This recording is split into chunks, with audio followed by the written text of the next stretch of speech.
359। जल्द ही प्रशासनिक विभाग के उस युवक ने वो बिन को विभिन्न आंतरिक मामलों में मदद करना समाप्त कर दिया, जिनमें इंट्रानेट की पहुंच प्रदान करना, टीपीडीबी के आंतरिक फोरम तक पहुंचने के लिए वो बिन का कर्मचारी खाता बनाना आदि शामिल थे। वो बिन को उस युवक से अपना माउस मिल गया। माउस, कीबोर्ड और स्क्रीन, ये कितने आरामदायक थे। वो बिन कार्यालय में हमेशा से ही मितव्ययी रहने का आदी था। अब जब उसके पास ऐसा कंप्यूटर था तो उसकी आंखों में आंसू आ गए। भविष्य में ऐसे आरामदायक कीबोर्ड पर टाइप करने की कल्पना से वह उत्साहित हो गया। उसने हाओ यून की ओर मुड़कर देखा और फिर कुछ देर तक सोचता रहा कि क्या उसे जाकर उसका अभिवादन करना चाहिए। हाओ यून अब मानव संसाधन विभाग की प्रभारी थीं। बेहतर शब्दों में कहें तो उन्हें विभाग प्रमुख कहा जा सकता था। अगर यह बहुत औपचारिक और घुटन भरा लगता तो वह उन्हें बड़ी बहन हाओ या बड़ी बहन यून भी कह सकता था। कम से कम उसे हाओ यून को सीनियर कहकर तो संबोधित करना ही चाहिए था, है ना? हालांकि वो बिन उम्र में हाओ यून से बड़ा था। उसके पास हाओ यून से कहीं ज्यादा कार्य अनुभव भी था। ये थोड़ा अजीब था, इसलिए वो बिन दुविधा में पड़ गया। उसने सोचा कि वह इंतजार करेगा और देखेगा कि दूसरे सहकर्मी उसे कैसे संबोधित करते हैं। आखिरकार उसे एहसास हुआ कि सभी एक दूसरे को नाम से बुलाते हैं। उलझन में पड़कर वो बिन ने अपने बगल में बैठे सहकर्मी से चुपके से पूछा, क्या हम इस विभाग में सभी को नाम से बुलाते हैं? वह व्यक्ति अभी अभी नाश्ता क्षेत्र से लौटा था। उसके हाथ में चिप्स का पैकेट था और वह उन्हें अपने मुंह में ठूंस रहा था। अपनी कॉफी का एक घूंट लेने के बाद उसने सिर हिलाया और कहा, हाँ बिल्कुल। ज्यादा सटीक कहें तो ये सिर्फ हमारे विभाग की बात नहीं है, हर दूसरे विभाग में यही नियम है। जो लोग थोड़े ज्यादा करीबी होते हैं वे एक दूसरे को भाई या बहन कहकर बुलाते हैं। सभी को संबोधित करने का सबसे उचित तरीका उनके नाम से बुलाना है। किसी को भी यह अजीब नहीं लगेगा। वास्तव में अगर आप उन्हें उनके पद से संबोधित करेंगे तो उन्हें अजीब लगेगा। इससे वो बिन की जिज्ञासा बढ़ गई। क्या ये सच है? ऐसा क्यों है? वह आदमी अपने आलू के चिप्स चबाता रहा और सिर हिलाया। मुझे भी पक्का नहीं पता। मैं तेंगा के पहले बैच के कर्मचारियों में से नहीं था। मैंने तो 3-4 महीने पहले ही कंपनी ज्वाइन की थी। उस समय ऑफिस का माहौल पहले से ही ऐसा था। ओह हाँ, अगर आपको स्नैक्स चाहिए तो बेझिझक ले लीजिए, कोई सीमा नहीं है। उस आदमी ने वो बिन के चेहरे के सामने अपने आलू के चिप्स लहराते हुए कहा कि वो जो चाहे खा सकता है। वो बिन को चिप्स की खुशबू आई। अच्छी खुशबू थी, लेकिन चूंकि यह उसका काम का पहला दिन था और उसे अभी तक स्थायी नौकरी नहीं मिली थी, इसलिए उसने सोचा कि अभी नाश्ता करना ठीक नहीं होगा। उसने सिर हिलाकर कहा, कोई बात नहीं, मुझे भूख नहीं है। उसके बगल में खड़े आदमी को अचानक कुछ और याद आया। ओह हाँ, बस बॉस पे ही अपवाद हैं। सम्मान के कारण कोई उन्हें उनके नाम से नहीं पुकारता। बेशक बॉस पे ही बहुत ही सहज स्वभाव के हैं। मुझे नहीं लगता कि अगर आप उन्हें उनके नाम से पुकारेंगे तो उन्हें गुस्सा आएगा। बात बस इतनी है कि हम सब उनका दिल से सम्मान करते हैं, इसीलिए हम उन्हें बॉस पे ही कहकर बुलाते हैं। पूरी कंपनी में वो इकलौते हैं। कुल मिलाकर बॉस पे ही को छोड़कर आप बिना किसी झिझक के किसी को भी उनके नाम से बुला सकते हैं। वो बिन ने चुपचाप सिर हिलाया। ऐसा लग रहा था कि उसे पुराने कर्मचारियों से इन आंतरिक प्रक्रियाओं के बारे में सीखना होगा। दोनों ने अनौपचारिक बातचीत की और एक दूसरे का परिचय दिया। फिर वो बिन ने रोजमर्रा के काम से जुड़े मामलों के बारे में और पूछा, जैसे कि क्या कर्मचारी पुस्तिका में लिखी बातें सही हैं या नहीं। उस व्यक्ति ने कुछ देर सोचा और जवाब दिया, पूरी तरह से नहीं। वो बिन ने समझकर सिर हिलाया। वास्तव में अधिकांश कंपनियां अपने परिचय में अपनी कमियों को छिपाती हैं और अपनी खूबियों का बखान करती हैं। बेशक वह ये नहीं कह सकता था कि यह गलत है, वह केवल इतना कह सकता था कि यह समझ में आता है। उसके बगल में बैठा व्यक्ति बोलता रहा, कई बातें पुस्तिका में नहीं लिखी हैं। एक सर्वश्रेष्ठ कर्मचारी चयन होता है जो साल में 2 बार होता है। विजेता को 10 लाख युआन का ड्रीम फंड मिलता है और दूसरे सर्वश्रेष्ठ को 1 महीने की सवैतनिक छुट्टी मिलती है। फिर नियमित शारीरिक जांच और दावा योग्य चिकित्सा खर्च। इसके अलावा उस व्यक्ति ने तेंगा में काम करने के अन्य सभी लाभों के बारे में बताना शुरू किया। उसे लगा कि उसने कुछ बातें छोड़ दी हैं, इसलिए उसने अपने स्रोतों से जानकारी ली और बाकी बातें पूरी की। उसके पास कोई विकल्प नहीं था, इतने सारे लाभ थे कि उन्हें याद रखना असंभव था। वो बिन अवाक रह गया। उसने सोचा था कि वह व्यक्ति कर्मचारी पुस्तिका में न लिखी गई कोई गुप्त जानकारी देने वाला है, जैसे कि इस कंपनी में उन्हें कितना काम करना पड़ता है, उनकी तनख्वाह में समय समय पर कटौती कैसे होती है, आदि। लेकिन वो बिन पूरी तरह से गलत समझ गया था। कर्मचारी पुस्तिका में सभी उपलब्ध कर्मचारी लाभों का उल्लेख नहीं था। अभी और भी कई फायदे थे जिन्हें सीमित जगह के कारण लिखा नहीं जा सका। वो बिन अब पूरी तरह से अवाक था। उसे लगने लगा कि कहीं उसके साथ धोखा तो नहीं हुआ और कहीं ये कंपनी उसे ठगने की साजिश तो नहीं रच रही। इतने अच्छे फायदे कैसे हो सकते हैं? फिर भी तेंगा की अच्छी प्रतिष्ठा थी और सच्चाई उसके सामने थी। उसके पास इस पर विश्वास करने के अलावा कोई चारा नहीं था। खुद को शांत करने के बाद वो बिन ने पूछा, भाई क्या आपको पता है कि तेंगा स्पिरिट कंपैटिबिलिटी टेस्ट में क्या क्या पूछा जाएगा? उसके बगल में बैठे व्यक्ति ने अपने चिप्स का आखिरी टुकड़ा खत्म किया और खाली पैकेट कूड़ेदान में फेंक दिया। सिर हिलाते हुए उसने कहा, मुझे पक्का नहीं पता। आपके कर्मचारियों का बैच ही पहला बैच होगा जो ये टेस्ट देगा। मैंने ये टेस्ट पहले कभी नहीं दिया है। टेस्ट के विषय को पूरी तरह से गुप्त रखा गया है। मैंने इसके बारे में बस थोड़ी बहुत जानकारी सुनी है। बॉस पेई ने ही सारे प्रश्न तय किए हैं। उनके अलावा किसी के पास भी टेस्ट में बदलाव करने का अधिकार नहीं है। चिंता मत करो, मुझे नहीं लगता कि यह इतना मुश्किल होगा। मुझे लगता है कि यह कुछ स्कूलों द्वारा आयोजित मनोवैज्ञानिक परीक्षाओं की तरह होगा, बस एक औपचारिकता। जब तक कोई बड़ी समस्या नहीं पाई जाती तब तक इसे पास करना आसान होना चाहिए। ये सुनकर वो बिन ने राहत की सांस ली। अच्छा हुआ कि परीक्षा आसान होगी। ठीक है, मैं उम्मीद से भरे दिल से काम करूंगा। वो बिन खड़ा हुआ, लियादा की ओर गया और उनसे कुछ काम सौंपने के लिए कहा। लियादा ने ऊपर देखा और पूछा, काम? ओह, मैं आपको इंटर्नशिप के दौरान काम नहीं सौंप सकती। वैसे भी हमारे पास अभी पर्याप्त कर्मचारी हैं। आपका काम देखना और सीखना होगा। तेंगा स्पिरिट अनुकूलता परीक्षा को पहली बार में ही पास करने की पूरी कोशिश करो ताकि आपको जल्द ही स्थायी नौकरी मिल सके। अपनी सीट पर लौटते ही उसके माथे पर पसीने की बूंदें आ गईं। ये पहली बार था जब काम मांगने के बावजूद उसे कोई काम नहीं दिया गया था। दफ्तर में बॉस पेई, प्रशासनिक विभाग ने कंपनी की वार्षिक बैठक के लिए ये योजना तैयार की है। कृपया इसे देख लीजिए। पेई कियान ने सहायक शिन से फाइल ली और उसके पन्ने पलटे। ये काफी विस्तृत थी। सबसे ऊपर वार्षिक बैठक के खर्चों की सूची और प्रस्तावित पुरस्कारों का विवरण था। सभी के लिए 1000 उपहार, 1000 युआन का लाल लिफाफा, 300-799 युआन के ईयरफोन, 300-899 युआन के मैकेनिकल कीबोर्ड, 200 अलग अलग लाल लिफाफे जिनमें 500 से लेकर 1000 युआन तक के उपहार हैं, 200-1299 युआन मूल्य के एयर प्यूरीफायर, 70-2199 युआन मूल्य के स्वीपिंग रोबोट, 80-3599 युआन मूल्य की गेमिंग मशीनें, 80-4599 युआन मूल्य के टैबलेट कंप्यूटर, पाइनएप्पल और शेनहुआ के 40-40 फ्लैगशिप सेलफोन जिनकी कीमत 5699 युआन है, 70-5999 युआन मूल्य के टेलीविजन सेट, 20-11999 युआन मूल्य के डिजिटल कैमरे, 10-18,888 युआन मूल्य के नकद उपहार, दुनिया के किसी भी शहर के लिए 3 जोड़ी टिकट, हवाई जहाज के टिकट, 5 सितारा होटलों में ठहरने और 30,000 युआन के खर्च भत्ते सहित। इन सभी पुरस्कारों की कुल कीमत लगभग 4 मिलियन युआन थी। सिस्टम की यही अधिकतम सीमा थी। वार्षिक बैठक में लगभग 1000 कर्मचारी उपस्थित थे।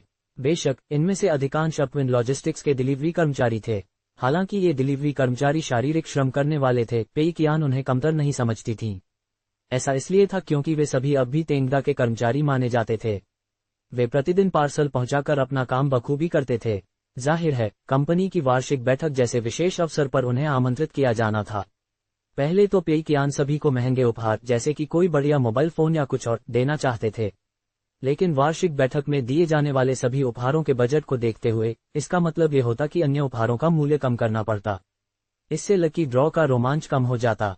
इसलिए उन्होंने सभी को केवल 1000 युआन वाले लाल लिफाफे ही बांटे। फिर भी ऐसे उपहारों की संख्या लगभग 2 से 300 थी। लाल लिफाफों को छोड़कर कुल मिलाकर 1483 उपहार बांटे जाने थे। इसके अलावा लकी ड्रॉ पर एक सीमा तय की गई थी। किसी भी व्यक्ति को एक ही पुरस्कार 2 बार जीतने की अनुमति नहीं थी और वे अधिकतम 2 अलग अलग पुरस्कार ही जीत सकते थे। जो लोग शुरुआत में कोई पुरस्कार नहीं जीत पाए, उनके बाद में जीतने की संभावना बढ़ जाती। दूसरे शब्दों में कहें तो सबसे बदकिस्मत लोगों को भी कुछ न कुछ जीतने का मौका मिलेगा। न तो कोई अचानक धन दौलत पाकर लौटेगा और न ही खाली हाथ। पेई कियान इन पुरस्कारों से काफी संतुष्ट था। उसने आगे पढ़ना जारी रखा। अगला पृष्ठ वार्षिक सम्मेलन का कार्यक्रम पत्र था, जिसमें लाइव प्रस्तुतियों, भोजन आदि का विवरण था। मिंगयून प्राइवेट किचन और फिश कैचिंग टेक आउट के शेफ को उस होटल में आमंत्रित किया जाएगा जहां सम्मेलन आयोजित होगा। वे सबके लिए खाना बनाएंगे। सामग्री पहले से तैयार रखी जाएगी और लिन कैनरोंग मेनू तैयार करेंगी। कुल मिलाकर खाने की चिंता करने की कोई जरूरत नहीं थी। पेई कियान को सबसे ज्यादा कार्यक्रमों की चिंता थी। अन्य कंपनियों द्वारा आयोजित अधिकांश वार्षिक बैठकें एक शब्द में वर्णित की जा सकती थीं, अटपटी। कुछ कंपनियां अपने पुरुष कर्मचारियों को लियोटार्ड्स पहनाकर स्वान लेक पर नाचने के लिए मजबूर करती थीं, कुछ ऑनलाइन हिट गानों पर अटपटा नृत्य करने के लिए और कुछ कर्मचारियों को ऐसे अपमानजनक खेल खेलने के लिए मजबूर करती थी जो लगातार कंपनी के मुनाफे को बढ़ाने का काम करते थे। कुल मिलाकर कर्मचारियों का मंच पर प्रदर्शन करना काफी आम हो गया था। फिर भी ये बेहद अटपटा था।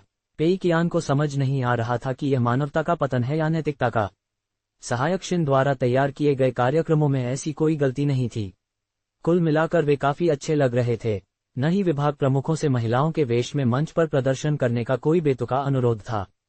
पेई कियान इससे बहुत खुश था। जैसा कि कहावत है, दूसरों को छूट देना स्वयं को छूट देने जैसा है। वह अजीब वेशभूषा पहनकर मंच पर बंदर की तरह अभिनय नहीं करना चाहता था। वार्षिक बैठक की इस योजना में पेशेवरों को गायन, नृत्य, कलाबाजी आदि के लिए मंच पर प्रदर्शन करने के लिए आमंत्रित करना शामिल था। इसके अलावा मनोरंजक खेलों की भी योजना बनाई गई थी। बेशक पेशेवर कलाकारों को आमंत्रित करने और कर्मचारियों को खेल खेलने के लिए आमंत्रित करने के लिए एक अतिरिक्त बजट अलग रखा गया था। आखिर कर्मचारियों को अच्छे खेल भावना के लिए पुरस्कृत किया जाना था, चाहे खेल कितना भी छोटा क्यों न हो। कुछ समय बाद भी पेई कियान को कुछ भी दिलचस्प नहीं मिला। गाना, नाचना और प्रदर्शन करना बुरा तो नहीं था, लेकिन उतना दिलचस्प भी नहीं था। भले ही ये प्रदर्शन किसी वार्षिक बैठक के बजाय रात्रिभोज में होते, फिर भी कितने लोग इनका आनंद लेते। कर्मचारियों को मंच पर छोटे मोटे खेल खेलने के लिए आमंत्रित करना उन्हें अपमानजनक खेल खिलाने से कहीं बेहतर होता, लेकिन फिर भी यह काफी अटपटा होता। आखिर कोई भी वहां खेल खेलने के लिए नहीं आया था। वे वहां पुरस्कार जीतने के लिए आए थे। चूंकि कर्मचारी अधिक से अधिक पुरस्कार जीतने के लिए आए थे और बॉस पेई भी अधिक से अधिक पुरस्कार बांटना चाहते थे, तो क्या उन्हें इन सभी अटपटे कार्यक्रमों को खत्म नहीं कर देना चाहिए?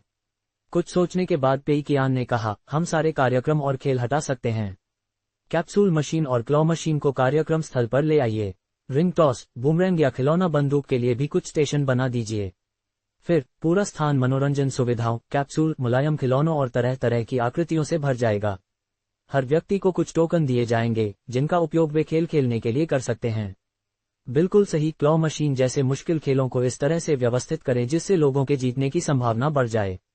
वार्षिक सम्मेलन में लोगों के पास करने के लिए केवल 2 ही चीजें होंगी, खाना और खेलना। हम पूरे आयोजन में लकी ड्रॉ आयोजित करेंगे। जब सभी लोग पेट भर खा लेंगे तो वे अपने टोकन लेकर कैप्सूल मशीन और क्लॉ मशीन में जा सकते हैं। जब सभी पुरस्कार जीत लिए जाएंगे, सभी का पेट भर जाएगा और सभी टोकन खर्च हो जाएंगे, तब वार्षिक सम्मेलन आधिकारिक रूप से समाप्त हो जाएगा। तेंगा औपचारिकता या दबाव में नहीं आएगा। हम किसी को भी मंच पर खुद को मूर्ख साबित करने के लिए मजबूर नहीं करेंगे। खाओ, पियो और मौज करो, यही हमारे वार्षिक सम्मेलन का विषय होगा। 20 दिसंबर, सोमवार, पिछले सप्ताह तेंगा का प्रशासनिक विभाग वार्षिक बैठक की तैयारियों में व्यस्त था, जबकि अन्य सहायक कंपनियां और विभाग अपने अपने उत्पादों पर शोध और विकास कार्य में लगे रहे। इस बीच पेई कियान ने कुछ नहीं किया, बस आराम किया और समय बीतने का इंतजार किया। कंपनी की बैठक हर महीने की 20 तारीख को मिंगयून प्राइवेट किचन में होनी थी, लेकिन आज का दिन खास था, क्योंकि आज ही वार्षिक बैठक भी थी। पेई कियान ने मिंगयून प्राइवेट किचन और फिश कैचिंग टेक आउट के सभी शेफ को वार्षिक बैठक स्थल पर इकट्ठा किया। तेंगा की वार्षिक बैठक अन्य कंपनियों से अलग होने वाली थी। अधिकांश कंपनियां अपनी वार्षिक बैठकें शाम को आयोजित करती हैं। इसका मतलब था कि सभी लोग दोपहर में ही कार्यालय से निकल पाते थे और शाम 7 या 8 बजे तक, या शायद उससे भी बाद तक, बैठक स्थल पर ही रहते थे। इससे उनके आराम के समय में भारी कटौती होती थी। जाहिर है पेई कियान को यह बिल्कुल भी मंजूर नहीं था। तो तेंगा की वार्षिक बैठक की योजना कुछ इस प्रकार थी। सभी लोग सुबह सामान्य रूप से काम करेंगे, दोपहर में वार्षिक बैठक में शामिल होंगे और अपने निर्धारित अवकाश समय से पहले काम खत्म करने का लक्ष्य रखेंगे। पेई कियान अपने कर्मचारियों के आराम में खलल नहीं पड़ने देना चाहते थे। उस समय वू बिन अपनी डेस्क पर खाली बैठे थे। वे सोच रहे थे कि अपना समय कैसे बिताएं। उन्होंने चारों ओर देखा, सब लोग इतनी गंभीरता से काम क्यों कर रहे थे। अगर वे हेंग टू गेम्स में होते और सबको पता होता कि वार्षिक बैठक जल्द ही शुरू होने वाली है, तो वे सब आलस कर रहे होते और काम में ढिलाई बरत रहे होते, बस समय बीतने का इंतजार कर रहे होते। आखिर ऐसी परिस्थितियों में काम पर ध्यान केंद्रित करना बेहद मुश्किल होता। लेकिन तेंगा में स्थिति बिल्कुल अलग थी। सभी लोग अपने अपने काम में लगे हुए थे और पहले से भी ज्यादा गंभीर दिख रहे थे। वो बिन हैरान थे। आज वार्षिक बैठक है, क्या आपको आज रात के लिए उत्साहित नहीं होना चाहिए? क्या आपको काम पर ध्यान केंद्रित करने में परेशानी नहीं होनी चाहिए? आप सब अपने कीबोर्ड पर इतनी तेजी से टाइप क्यों कर रहे हैं और काम में इतने मग्न क्यों हैं? क्या वे अभिनय कर रहे थे? ऐसा तो हो ही नहीं सकता। वो बिन ने अपने बगल में बैठे आदमी पर एक नजर डाली और महसूस किया कि वह सचमुच काम कर रहा था। वह न तो दूसरों से बात कर रहा था और न ही इधर उधर के वेब पेज ब्राउज कर रहा था। वू बिन ने धीरे से कहा, वार्षिक बैठक शुरू होने वाली है। सब लोग इतने व्यस्त क्यों दिख रहे हैं? उस आदमी ने अपनी कॉफी की चुस्की ली और जवाब दिया, क्या ये सामान्य नहीं है? वार्षिक बैठक में हमारा पूरा दोपहर का समय लग रहा है। हमारे पास सुबह अधिक उत्पादक होने के अलावा कोई विकल्प नहीं है ताकि हम दिन का काम खत्म कर सकें। काम तो सीमित ही है। जितनी जल्दी खत्म करेंगे उतनी जल्दी आराम कर पाएंगे। अगर टालते रहे तो ओवरटाइम की इजाजत मिलना मुश्किल हो जाएगा। वो बिन अवाक रह गया। आखिर ओवरटाइम की इजाजत मिलना मुश्किल का क्या मतलब था? वो बिन पहली बार सुन रहा था कि कर्मचारियों को ओवरटाइम करने की छूट नहीं है। दरअसल एक तय सीमा है, इसीलिए तो सब इतनी मेहनत कर रहे थे। उनके पास तय काम थे। दूसरी कंपनियां अपने कर्मचारियों से ओवरटाइम करवाती थीं। अगर वे कर्मचारियों को कोई काम 10 घंटे में पूरा करने को कहती और कर्मचारी उसे पहले ही खत्म कर लेते तो उन्हें और काम दे दिया जाता। जाहिर है वे कर्मचारी आराम से काम करते और आखिरी समय में काम जमा करना ही सबसे अच्छा समझते। तेंगदा अलग थी। काम तो बहुत था, लेकिन कंपनी ने कर्मचारियों के काम के घंटे जितना हो सके कम कर दिए थे। कर्मचारियों को 8 घंटे की कार्य सीमा का सख्ती से पालन करना था। अगर वे 1 घंटा ज्यादा काम करना भी चाहते तो उन्हें इसकी अनुमति मिलती या नहीं, ये बॉस पे के मूड पर निर्भर करता था। इसके अलावा काम तय थे। अगर वे जल्दी काम खत्म कर लेते तो उन्हें नए काम नहीं दिए जाते। इसलिए बहुत से लोग कुशलता से काम करने के आदी हो गए थे। एक तरफ काम जल्दी खत्म करने का मतलब था जल्दी आराम और खेलने का मौका मिलना। दूसरी तरफ अगर वे अपना काम अधूरा छोड़ देते और बाद में उन्हें ओवरटाइम करने की अनुमति नहीं मिलती तो वे समय सीमा से पहले अपना काम पूरा नहीं कर पाते। आज सभी की दोपहर वार्षिक बैठक में बीतने वाली थी, इसलिए उन्हें सुबह जितना हो सके उतना काम खत्म करना था। जाहिर है वे बेहद उत्पादक थे। वो बिन भावुक हुए बिना नहीं रह सका। तेंगदा वाकई अनोखी थी। यह बाकी सभी कंपनियों से बिल्कुल अलग क्यों थी? कंपनी के पास जरूर कोई खास तकनीक होगी जो अपने कर्मचारियों में जोश भर देती है। अगर ऐसा था तो वो बिन को कंपनी में बेहतर तरीके से घुलने मिलने के लिए काम में जितना हो सके उतना कुशल और जोशीला होना जरूरी था। उसने जल्दी से इन सभी बातों को ध्यान में रख लिया। ऐसा इसलिए था क्योंकि उस सुबह उन्हें अपना पहला तेंगदा स्पिरिट कंपैटिबिलिटी टेस्ट देना था। यह उनका पहला अनुभव था। अगर वे पास हो जाते तो उन्हें स्थायी नौकरी मिल जाती और वे तेंगदा के कर्मचारी बन जाते। अगर वे फेल हो जाते तो उन्हें 3 और मौके मिलते। वो बिन ये बात अच्छी तरह जानते थे, कोई कंपनी जितनी खास और अनूठी होती है उसकी भावना को समझना उतना ही मुश्किल होता है। इसलिए वो बिन को इस बात का कोई अंदाजा नहीं था कि परीक्षा में किस तरह के प्रश्न पूछे जाएंगे। जल्द ही समय आ गया। सुबह 11 बजे वो बिन कॉन्फ्रेंस रूम में दाखिल हुए। कमरे में कई लैपटॉप थे। उन सभी पर तेंगा स्पिरिट कंपैटिबिलिटी टेस्ट का प्रोग्राम खुला हुआ था। कोई भी विंडो नहीं बदल सकता था या प्रोग्राम से बाहर नहीं निकल सकता था। सभी प्रश्नों के उत्तर देने के बाद ही उन्हें परीक्षा सबमिट करने की अनुमति दी जाएगी। इसके अलावा प्रशासनिक विभाग के लोग परीक्षा की निगरानी के लिए मौजूद थे। उन्हें आपस में बातचीत करने या अपने मोबाइल फोन का उपयोग करने की अनुमति नहीं थी। वो बिन ने चारों ओर देखा और पाया कि इस बार 20 से अधिक लोग परीक्षा देने वाले थे। स्पष्ट रूप से ये वे सभी लोग नहीं थे जिन्हें पिछले दौर में तेंगा में शामिल होने के लिए चुना गया था। उनमें से कुछ अभी भी अपनी पिछली नौकरी छोड़ने की प्रक्रिया में थे और इसलिए अभी तक कंपनी में शामिल नहीं हुए थे। कमरे में मौजूद लगभग 20 कर्मचारी वो बिन की तरह ही थे। उन्होंने चुने जाने के तुरंत बाद ही अपनी पिछली नौकरी छोड़ दी थी। यही कारण था कि वे इस बैच में समय पर शामिल हो पाए थे। वो बिन ने महसूस किया कि सम्मेलन कक्ष का माहौल अभी भी काफी शांत था। हालांकि लोग हंस हंस कर बातें नहीं कर रहे थे, लेकिन कोई भी उदास या युद्ध के लिए तैयार होने जैसा व्यवहार नहीं कर रहा था। जाहिर है सभी को लग रहा था कि यह परीक्षा सरकारी अधिकारियों की शारीरिक परीक्षाओं या कुछ विश्वविद्यालयों द्वारा आयोजित मनोवैज्ञानिक परीक्षाओं जैसी ही होगी। बहुत कम लोग असफल होंगे। उनमें से अधिकांश को लग रहा था कि अगर वे सवालों के जवाब सहजता से देंगे तो पास हो जाएंगे। उनके लिए यह महज एक औपचारिकता थी। जल्द ही सभी अपनी अपनी सीटों पर बैठ गए और परीक्षा शुरू हो गई। वो बिन ने गहरी सांस ली, माउस उठाया और पहला सवाल पढ़ा। काम खत्म करने का समय हो गया है। आपके पास एक अधूरा असाइनमेंट है। आपको ये करना चाहिए। वो बिन ने विकल्पों पर नजर डाली और तुरंत भौहें चढ़ा लीं। इतना आसान? बिल्कुल। अगर काम पूरा नहीं हुआ तो मुझे ओवरटाइम करना पड़ेगा। कोई भी कल तक इंतजार करो नहीं चुनेगा, है ना? हे भगवान, इसमें अपने वरिष्ठ से बहस करने का भी विकल्प है।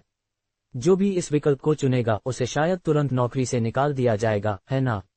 वो बिन को परीक्षा अजीब लगने लगी थी। उसे हंसी भी आ रही थी। ये सवाल उसकी उम्मीदों से बिल्कुल अलग थे। वो बिन ने सोचा था कि परीक्षा के सवाल जटिल और कठिन होंगे और विकल्प भी काफी चुनौतीपूर्ण होंगे। उसने ऐसे सवालों की कल्पना की थी जिनका जवाब देना उतना ही मुश्किल होगा जितना कि अगर आपकी पत्नी और आपकी मां समुद्र में गिर जाएं, तो आप सबसे पहले किसे बचाएंगे। हालांकि मौजूदा हालात को देखते हुए परीक्षा बेहद आसान लग रही थी। दरअसल यह महज एक औपचारिकता थी। थोड़ी बहुत भावनात्मक बुद्धिमत्ता रखने वाले नौसिखिए भी ऐसे सवालों के जवाब जानते होंगे, है ना। वुबिन ने झटपट ओवरटाइम करके काम पूरा करने का विकल्प चुन लिया। लेकिन जैसे ही वह अपना जवाब देने वाला था, उसे लगा कि कुछ गड़बड़ है। क्या ये वाकई इतना आसान है? क्या इसके लिए भी परीक्षा रखनी जरूरी थी? उसे तुरंत अपना अनुभव याद आ गया। तेंगा के ज्यादातर कर्मचारी बहुत कुशल थे। शायद इसीलिए उन्हें ऐसी स्थिति में नहीं डाला जाता था जहां वे अपना काम पूरा न कर सकें। अगर ऐसा होता तो इससे पता चलता कि कोई काम में कितना अक्षम है, तो फिर उन्हें काम पूरा करने के लिए ओवरटाइम करना ही चाहिए, है ना। वुबिन ने सवाल पर गहराई से विचार करने की कोशिश की, लेकिन पाया कि उसका जवाब नहीं बदला। उद्धरण चिन्ह ... शायद मैं ज्यादा सोच रहा हूँ। ये तो सिर्फ पहला सवाल है। इतना परेशान होने की कोई जरूरत नहीं है। मैं आगे पढ़ता हूँ। वुबिन सवालों के जवाब तेजी से देने लगा। वह सच में उन पर गहराई से सोचना चाहता था, लेकिन सच्चाई ये थी कि सोचने के लिए कुछ खास था ही नहीं।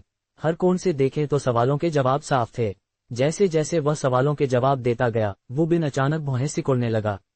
अरे, क्या मैंने इस सवाल का जवाब पहले नहीं दिया था? क्या सवाल बहुत ज्यादा हैं? क्या सवालों का भंडार कम है? वुबिन ने सवाल को ध्यान से देखा और पाया कि यह पहले वाले सवाल से बहुत मिलता जुलता था। दोनों सवाल ओवरटाइम के बारे में थे, लेकिन इसमें एक अतिरिक्त वाक्यांश था, बॉस पेई ने तुम्हें बताया है। अरे, यह शायद दोहराया गया सवाल नहीं है। क्या इसका मतलब यह है कि इन सवालों के जवाब में मुझे कुछ अलग करना चाहिए? क्या मुझे बॉस पेई का काम पूरा करने के लिए ओवरटाइम करना चाहिए? ये सवाल पहले वाले से अलग होना चाहिए। बॉस पेई बार बार जोर देते हैं कि हमें ओवरटाइम नहीं करना चाहिए। चूंकि शायद वह इस काम की देखरेख करेंगे, इसलिए मुझे ओवरटाइम नहीं करना चाहिए। इसका मतलब है कि मुझे ओवरटाइम काम का विकल्प नहीं चुनना चाहिए। कुल मिलाकर अगर मैं अपना काम पूरा नहीं कर पाता, तो इसका मतलब होगा कि मैं काम में अक्षम हूँ। जाहिर है, मुझे काम पूरा करने के लिए ओवरटाइम करना चाहिए। हालांकि मैं ऐसा सिर्फ छुपकर ही कर सकता हूँ। अगर बॉस पेई को पता चल गया तो मुझे ओवरटाइम करने की अनुमति नहीं मिलेगी। हाँ, यही सही है। वुबिन को जवाब के बारे में पूरी तरह से यकीन नहीं था, लेकिन क्योंकि परीक्षा में इतने सारे सवाल थे, उसने सोचा कि अगर इस सवाल का जवाब गलत भी हो जाए तो कोई फर्क नहीं पड़ेगा। इसलिए उसने जल्दी से स्क्रीन स्क्रॉल कर ली। जल्द ही सभी सवालों के जवाब मिल गए। वुबिन ने पहले सोचा था कि जवाब कुछ समय बाद ही मिलेंगे, लेकिन जब उसने अपना टेस्ट सबमिट किया तो स्क्रीन पर टेस्ट रिजल्ट चेक करें लिखा हुआ एक बटन दिखाई दिया। वुबिन रुक गया। क्या मुझे रिजल्ट तुरंत मिल जाएंगे? वह अचानक घबरा गया, लेकिन कुछ सोचने के बाद उसे एहसास हुआ कि घबराने की कोई बात नहीं है। ये टेस्ट तो बस एक औपचारिकता थी। अगर एक दो सवाल गलत भी हो जाएं, तो भी वह शायद पास हो ही जाएगा, है ना। वह बटन दबाने ही वाला था कि तभी उसने अपने सामने बैठे आदमी को हैरानी से चिल्लाते हुए सुना। अरे बाप रे! वुबिन ने ऊपर देखा तो वह आदमी अविश्वास से अपनी कंप्यूटर स्क्रीन को घूर रहा था। जल्द ही कमरे में चारों ओर हैरानी भरी आवाजें गूंज उठीं। चूंकि सवाल सरल और समझने में आसान थे, इसलिए ज्यादातर लोगों को जवाब देने में ज्यादा समय नहीं लगा। इस तरह सभी ने लगभग एक ही समय पर टेस्ट पूरा कर लिया। हैरानी जल्द ही पूरे कमरे में फैलने लगी। बहुत से लोग चिल्लाए या शोर नहीं मचाया। हालांकि उनके चेहरों पर दिख रहे अजीब और हैरान भावों ने वुबिन को सब कुछ बता दिया। वुबिन को अचानक एहसास हुआ कि कुछ गड़बड़ है। क्या सवाल इतने आसान नहीं थे? इतने सारे लोग परीक्षा में कैसे फेल हो गए? उसने जल्दी से माउस को परीक्षा परिणाम देखें बटन पर क्लिक करने के लिए बढ़ाया। स्क्रीन पर केवल एक पंक्ति दिखाई दी, क्षमा करें, आप तेंगा स्पिरिट अनुकूलता परीक्षा में पास नहीं हुए, कृपया और मेहनत करें। वुबिन अवाक रह गया। बस, उसने इस परिणाम की बिल्कुल भी उम्मीद नहीं की थी। क्या सवाल इतने आसान नहीं थे? उसने उन्हें गलत कैसे कर दिया? इतना ही नहीं, ये सिर्फ एक या दो सवाल नहीं थे, बल्कि कई सवाल थे। वुबिन बेहद उलझन में था। उसने सवालों को याद करने की बहुत कोशिश की, लेकिन फिर भी उसे अपने जवाबों में कोई गलती नहीं मिली। आखिर उससे गलती कहाँ हुई? उसने चारों ओर देखा और पाया कि हर कोई अलग अलग प्रतिक्रिया दे रहा था, लेकिन सभी के चेहरे सदमे से भरे हुए थे। वाह, मैं तो पास हो गया, मैं फेल कैसे हो गया? क्या हुआ? ये तो बहुत बुरा हुआ। ज्यादातर लोग हैरान और परेशान थे, लेकिन कुछ लोग सुखद रूप से आश्चर्यचकित थे। हालांकि चाहे वे पास हुए हो या नहीं, सभी लोग सवालों को लेकर बेहद उलझन में थे। वू बिन वास्तव में पास हुए लोगों से पूछना चाहता था कि उन्होंने कैसे पास किया, लेकिन प्रशासनिक विभाग के कर्मचारी जो परीक्षा की निगरानी कर रहे थे लोगों को कमरे से बाहर निकालने लगे थे। अगर आपका टेस्ट हो गया है तो कृपया तुरंत चले जाइए। आपको सवालों पर चर्चा नहीं करनी है। अगर आप इस बार पास नहीं हुए तो कोई बात नहीं, आप सभी को 3 और मौके मिलेंगे। कृपया बचे हुए समय का उपयोग तेंगदा की आत्मा का अच्छी तरह अध्ययन करने के लिए करें। आशा है कि आप सभी अगली बार टेस्ट पास कर लेंगे। हैरान होकर वो बिन अपने वर्कस्पेस पर लौट आया। आपने कैसा किया? क्या आप पास हो गए?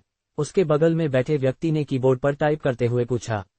वो बिन ने अपना सिर हिलाया, अभी भी उलझन में था। मैं पास नहीं हुआ। उस समय उस व्यक्ति के दिमाग में स्पष्ट रूप से कई सवाल थे, लेकिन फिर भी उसने वो बिन को दिलासा दिया। चिंता मत करो, शायद इसलिए कि तुम अभी कुछ समय पहले ही हमारे साथ जुड़े हो और तुम तेंगदा की आत्मा को अच्छी तरह से नहीं समझते हो। मेहनत करते रहो, भविष्य में और मौके मिलेंगे। वो बिन, आखिर तेंगदा की आत्मा क्या है? वह व्यक्ति काफी देर तक चुप रहा, फिर बोला, तुमने मुझे उलझन में डाल दिया है। मुझे भी नहीं पता। वो बिन अवाक रह गया। ऐसा लग रहा था कि परीक्षा उतनी आसान नहीं थी जितनी उसने कल्पना की थी। 361 दोपहर होते होते तेंगदा के सभी कर्मचारियों ने काम बंद कर दिया और वार्षिक बैठक के आयोजन स्थल की ओर जाने की तैयारी करने लगे। चूंकि बैठक पास के ही एक आलीशान होटल में होनी थी, इसलिए उन्हें ज्यादा दूर नहीं जाना पड़ा। शेनहुआ व्यू के कर्मचारियों को लाने ले जाने के लिए 2 बसें किराए पर ली गई थीं। जिंगजोऊ में फैले अन्य कर्मचारी जैसे अपविंड लॉजिस्टिक्स के delivery man, fish catching internet cafe के शाखा प्रबंधक आदि अपने परिवहन की व्यवस्था स्वयं करेंगे। वे कंपनी से अपने खर्चों का दावा कर सकते थे। वो बिन होटल जाने वाली बस में बैठा था और थोड़ा असमंजस में था। वह सुबह की घटनाओं से उबर नहीं पाया था और अभी भी इस बात पर विचार कर रहा था कि वह तेंगा स्पिरिट अनुकूलता परीक्षा में असफल क्यों हो गया। आखिर ऐसा क्यों हुआ? मेरे जवाबों में कोई गलती नहीं थी। होटल जाते समय उसने अपने मोबाइल फोन से ऐसे ही टेस्ट खोजे। हालांकि उसे कहीं भी ऐसे सवाल नहीं मिले, जवाब तो दूर की बात है। इसके बारे में सोचते ही उसे अपराधबोध होने लगा। वह मानव संसाधन विभाग में काम करता था और फिर भी उसे एक टेस्ट के जवाब खोजने के लिए कियांडू का सहारा लेना पड़ा। ये बहुत शर्मनाक था। फिर भी उसके पास कोई और विकल्प नहीं था। टेस्ट पास करने और स्थायी नौकरी पाने के लिए उसे अपना स्वाभिमान त्याग कर कियांडू पर जवाब खोजने ही थे। जब तक उसे जवाब मिल जाते तब तक कोई फर्क नहीं पड़ता। वो बिन बाकी लोगों के साथ कार्यक्रम स्थल की ओर चल पड़ा। उसका मन अभी भी सवालों से भरा हुआ था। जब उसने ऊपर देखा तो उसे अचानक एहसास हुआ कि यह जगह पहले की सभी वार्षिक बैठकों से बहुत अलग ढंग से सजी हुई थी। ये बेहद सादा था। होटल बहुत विशाल था। हर मेज पर 10 लोग बैठ सकते थे और कुल मिलाकर लगभग 100 मेजें थीं। इस व्यवस्था से वो बिन ने अनुमान लगाया कि बैठक में लगभग 1000 लोग शामिल होंगे। मेजें सभी समान दूरी पर रखी गई थीं। यह न तो बहुत तंग लग रहा था और न ही बहुत खुला। यह अन्य कंपनियों की वार्षिक बैठकों से अलग था, जहां कोई भड़कीली सजावट, display board, banner, roll up banner stand या ऐसी कोई चीज नहीं थी। यहां तक कि मंच भी ऐसा नहीं लग रहा था कि इस्तेमाल होगा, क्योंकि वह क्लॉ मशीन और कैप्सूल मशीनों से भरा हुआ था। इतना ही नहीं, केवल मंच ही इन मशीनों से भरा नहीं था। चारों ओर देखते हुए वो बिन ने महसूस किया कि पूरा आयोजन स्थल विभिन्न प्रकार की मशीनों से भरा हुआ था। वहां क्लॉ मशीन, कैप्सूल मशीन, खिलौना बंदूक स्टैंड, रिंग टॉस स्टैंड। कोई भी अंदर आता तो शायद सोचता कि यह कोई खेल का मैदान है। वहां एक प्रोजेक्टर और एक बड़ी स्क्रीन थी, लेकिन वार्षिक बैठक के लिए केवल एक सरल लेकिन आकर्षक पृष्ठभूमि ही प्रदर्शित हो रही थी। यह साफ सुथरा और स्टाइलिश दिखता था, न तो भद्दा और न ही भड़कीला। वो बिन को गेम हॉल में आमतौर पर मिलने वाली कैप्सूल मशीन, क्लॉ मशीन और अन्य खेलों में बिल्कुल भी दिलचस्पी नहीं थी, क्योंकि वे सभी उसे धोखाधड़ी लगते थे। उसने एक बार पॉपुलर साइंस का एक वीडियो देखा था जिसमें बताया गया था कि इन सभी खेलों में किसी न किसी तरह की चाल होती है। गेम हॉल इसी तरह पैसे कमाते हैं। उदाहरण के लिए क्लॉ मशीन को ही ले लीजिए। निर्माता किसी भरवां खिलौने के फंसने की संभावना को समायोजित कर सकते थे। कुछ निर्दयी निर्माता संभावना को 1% पर सेट कर देते थे। इसका मतलब था कि जैसे जैसे पंजा एक मुलायम खिलौने के साथ ऊपर की ओर बढ़ता, उसमें से गुजरने वाला विद्युत प्रवाह धीरे धीरे कम होता जाता। इससे पंजे की पकड़ कमजोर हो जाती और वह भरवां खिलौने को गिरा देता। इससे ये भ्रम भी पैदा होता कि खिलाड़ी ने खिलौने को ठीक से नहीं पकड़ा है। ऐसा 99 बार होता। 100वीं बार में पंजे में से गुजरने वाला विद्युत प्रवाह कम नहीं होता। जब तक खिलाड़ी सटीक निशाना लगाता, पंजा भरवां खिलौने को पूरी तरह से पकड़ लेता। बेशक अन्य निर्माता अधिक दयालु थे, वे जीतने की संभावना 5 या 10% तक सीमित कर देते थे। फिर भी चाहे कुछ भी हो जाए, खिलाड़ी कभी पैसे नहीं जीत पाता था और निर्माता को कभी नुकसान नहीं होता था। यह एक जाल था। कई खिलाड़ियों को लगता था कि वे अपनी किस्मत या तकनीक के बल पर इनाम जीत सकते हैं, लेकिन सच्चाई ये थी कि ये सब मशीन द्वारा पहले से ही तय कर दिए गए थे। इसलिए वू बिन को जुआघरों में बिल्कुल भी दिलचस्पी नहीं थी। हालांकि ये स्थिति उसकी कल्पना से बिल्कुल अलग थी। जुआघर तभी धोखाधड़ी होते थे जब कोई उनमें अपना पैसा खर्च करता था। अगर दूसरे लोग खेलने के लिए पैसे दे तो क्या होगा? बेशक ये और भी दिलचस्प हो जाएगा। जुआघर के प्रवेश द्वार के पास एक मेज लगी हुई थी। प्रशासनिक विभाग का एक सहकर्मी वहां बैठा टोकन बांट रहा था। ये जुआघर में इस्तेमाल होने वाले गेम टोकन थे। प्रत्येक व्यक्ति को कम से कम 50 से 60 टोकन का एक थैला दिया जाता था। आमतौर पर कैप्सूल मशीन पर हर बार खेलने के लिए 10 से 15 युआन देने पड़ते थे, लेकिन इस जुआघर में एक ही टोकन काफी था। दूसरे शब्दों में कहें तो प्रत्येक टोकन लगभग 10 युआन के बराबर था। वू बिन के गेम टोकनों का कुल मूल्य लगभग 5 या 600 युआन था।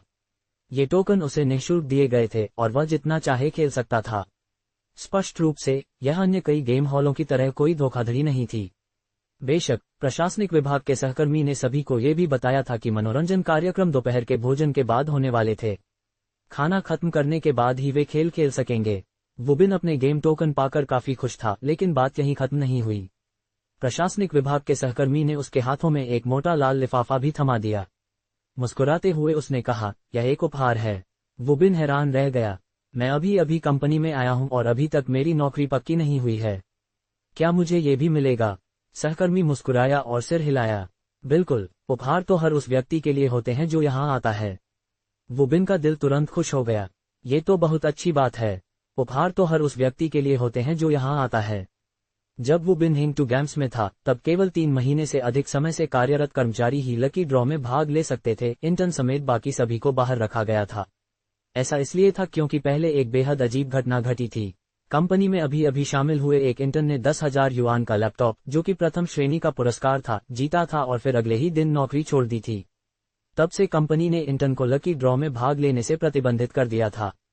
पहले तो वू बिन को लगा था कि उसे न तो कोई उपहार मिलेगा और न ही उसे लकी ड्रॉ में भाग लेने दिया जाएगा, लेकिन लगता है उसका भ्रम टूट गया था।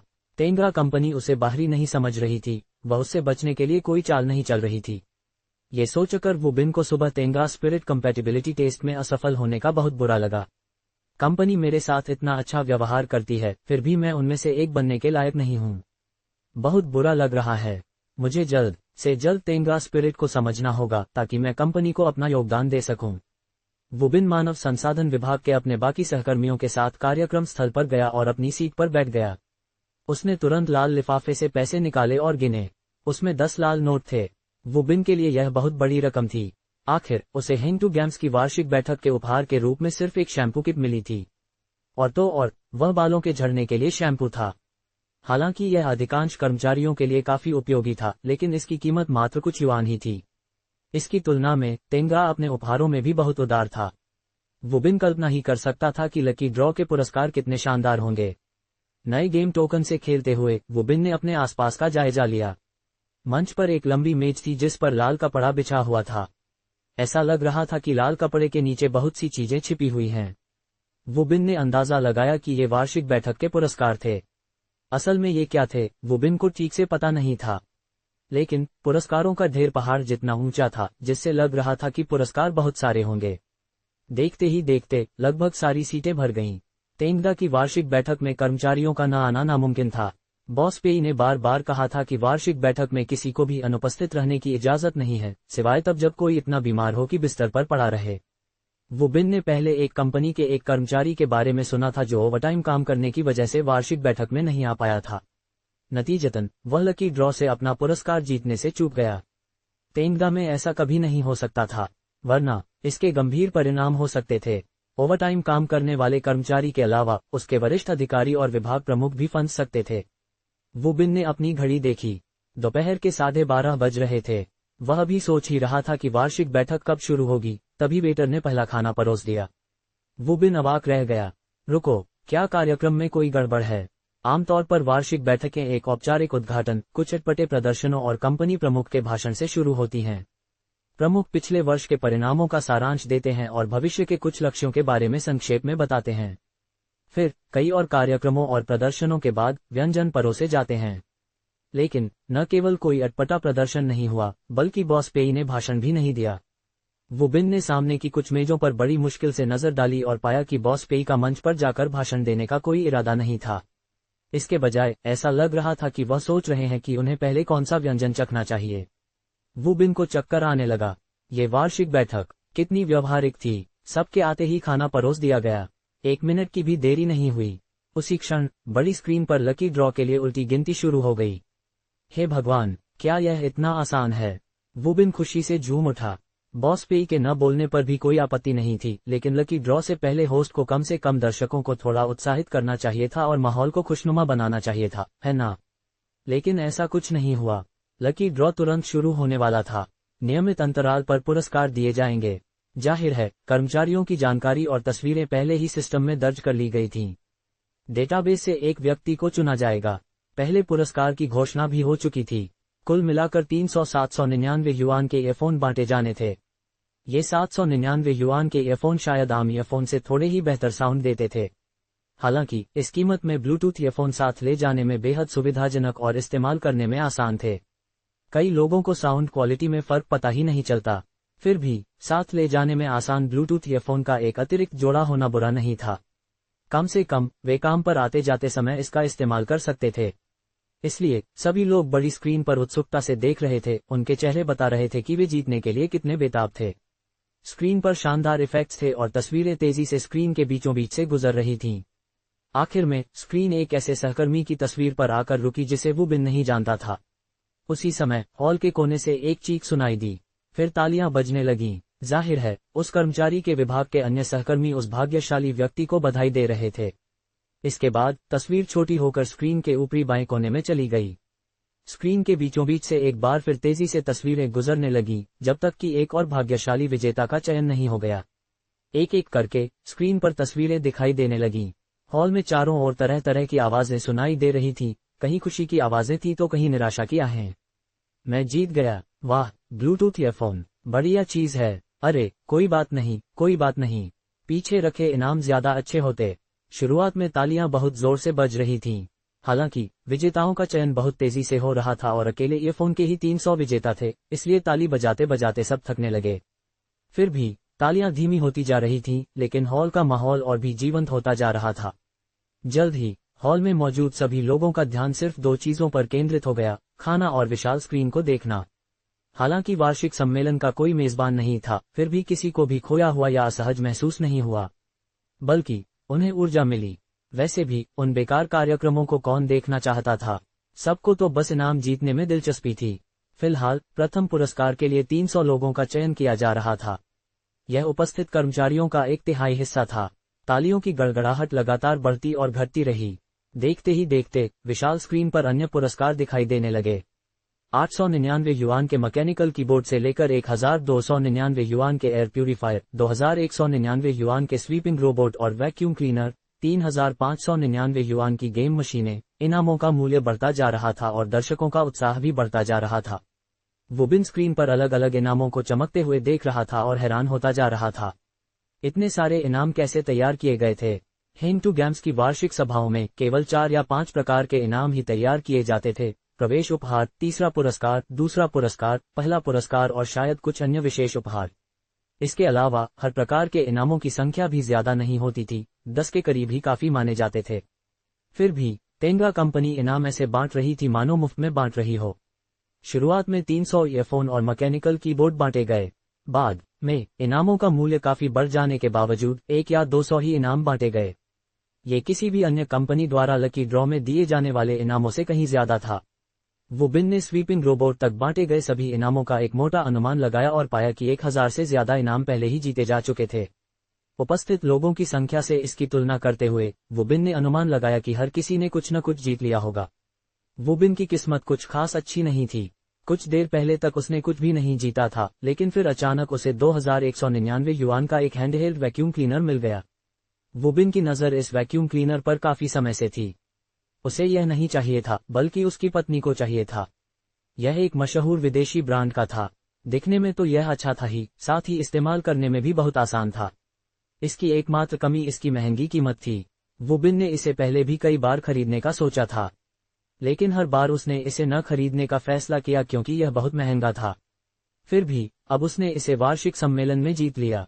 और वार्षिक सम्मेलन अभी खत्म नहीं हुआ था। जिस तरह से इनाम बढ़ते जा रहे थे, वो बिन ने अनुमान लगाया कि आगे के इनाम और भी बड़े और कीमती होंगे। उसने जल्दी से अपनी पत्नी को ये खुशखबरी सुनाई। उसने खेल छोड़कर खूब पैसा कमा लिया था। सिर्फ वार्षिक सम्मेलन से ही उसे 500 युआन के गेम टोकन, 1000 युआन का एक लाल पैकेट और 2199 युआन का एक वैक्यूम क्लीनर मिल गया था।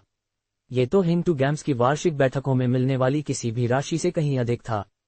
कई अन्य कंपनियों की वार्षिक बैठकों में 2000 युआन का पुरस्कार द्वितीय पुरस्कार के रूप में दिया जाता था। इसके अलावा द्वितीय पुरस्कार के लिए चुने जाने वाले लोगों की संख्या को देखते हुए वू बिन ने अनुमान लगाया कि हिंग टू गेम्स में वह कभी भी इतना बड़ा पुरस्कार नहीं जीत पाता। उसे सचमुच एक अप्रत्याशित लाभ हुआ था। मन ही मन प्रसन्न होते हुए वू बिन ने सुबह के तेंगा स्पिरिट अनुकूलता परीक्षण के बारे में सोचा। अब पहले से कहीं ज्यादा वह परीक्षा पास करके तेंगा का सदस्य बनना चाहता था। खाते हुए पेई कियान ने सबकी प्रतिक्रियाओं को देखा। हाँ, सब बहुत खुश लग रहे हैं। बहुत बढ़िया। सब खुशी खुशी खा रहे थे और इनाम जीत रहे थे। वहीं बॉस पेई भी खुशी खुशी पैसे बांट रहे थे। एकदम सही था। वैसे भी क्योंकि सबके लक्ष्य एक जैसे थे, इसलिए वार्षिक बैठक के लिए बहुत सारे कार्यक्रम आयोजित करने की जरूरत नहीं थी। सब खा सकते थे, पैसे जीत सकते थे और फिर समय बर्बाद किए बिना जा सकते थे। पेई कियान ने खुद को लकी ड्रॉ में शामिल नहीं किया क्योंकि उसे लगा कि इसकी कोई जरूरत नहीं है। वह सारे इनाम चुपके से खरीद सकता था और सिस्टम से अपने खर्चों का दावा कर सकता था। इसलिए उसे इनामों की परवाह नहीं थी। उसे अपने कर्मचारियों के जीतने के मौके बढ़ाना ज्यादा सार्थक लगा। पेई कियान ने अनुमान लगाया कि अब तक ज्यादातर लोग इनाम जीत चुके होंगे। ऐसा इसलिए था क्योंकि लकी ड्रॉ पूरी तरह से संयोग पर आधारित नहीं था, बल्कि पहले से चुने गए लोगों को बाहर करने के लिए संभावना को समय समय पर समायोजित किया जा रहा था।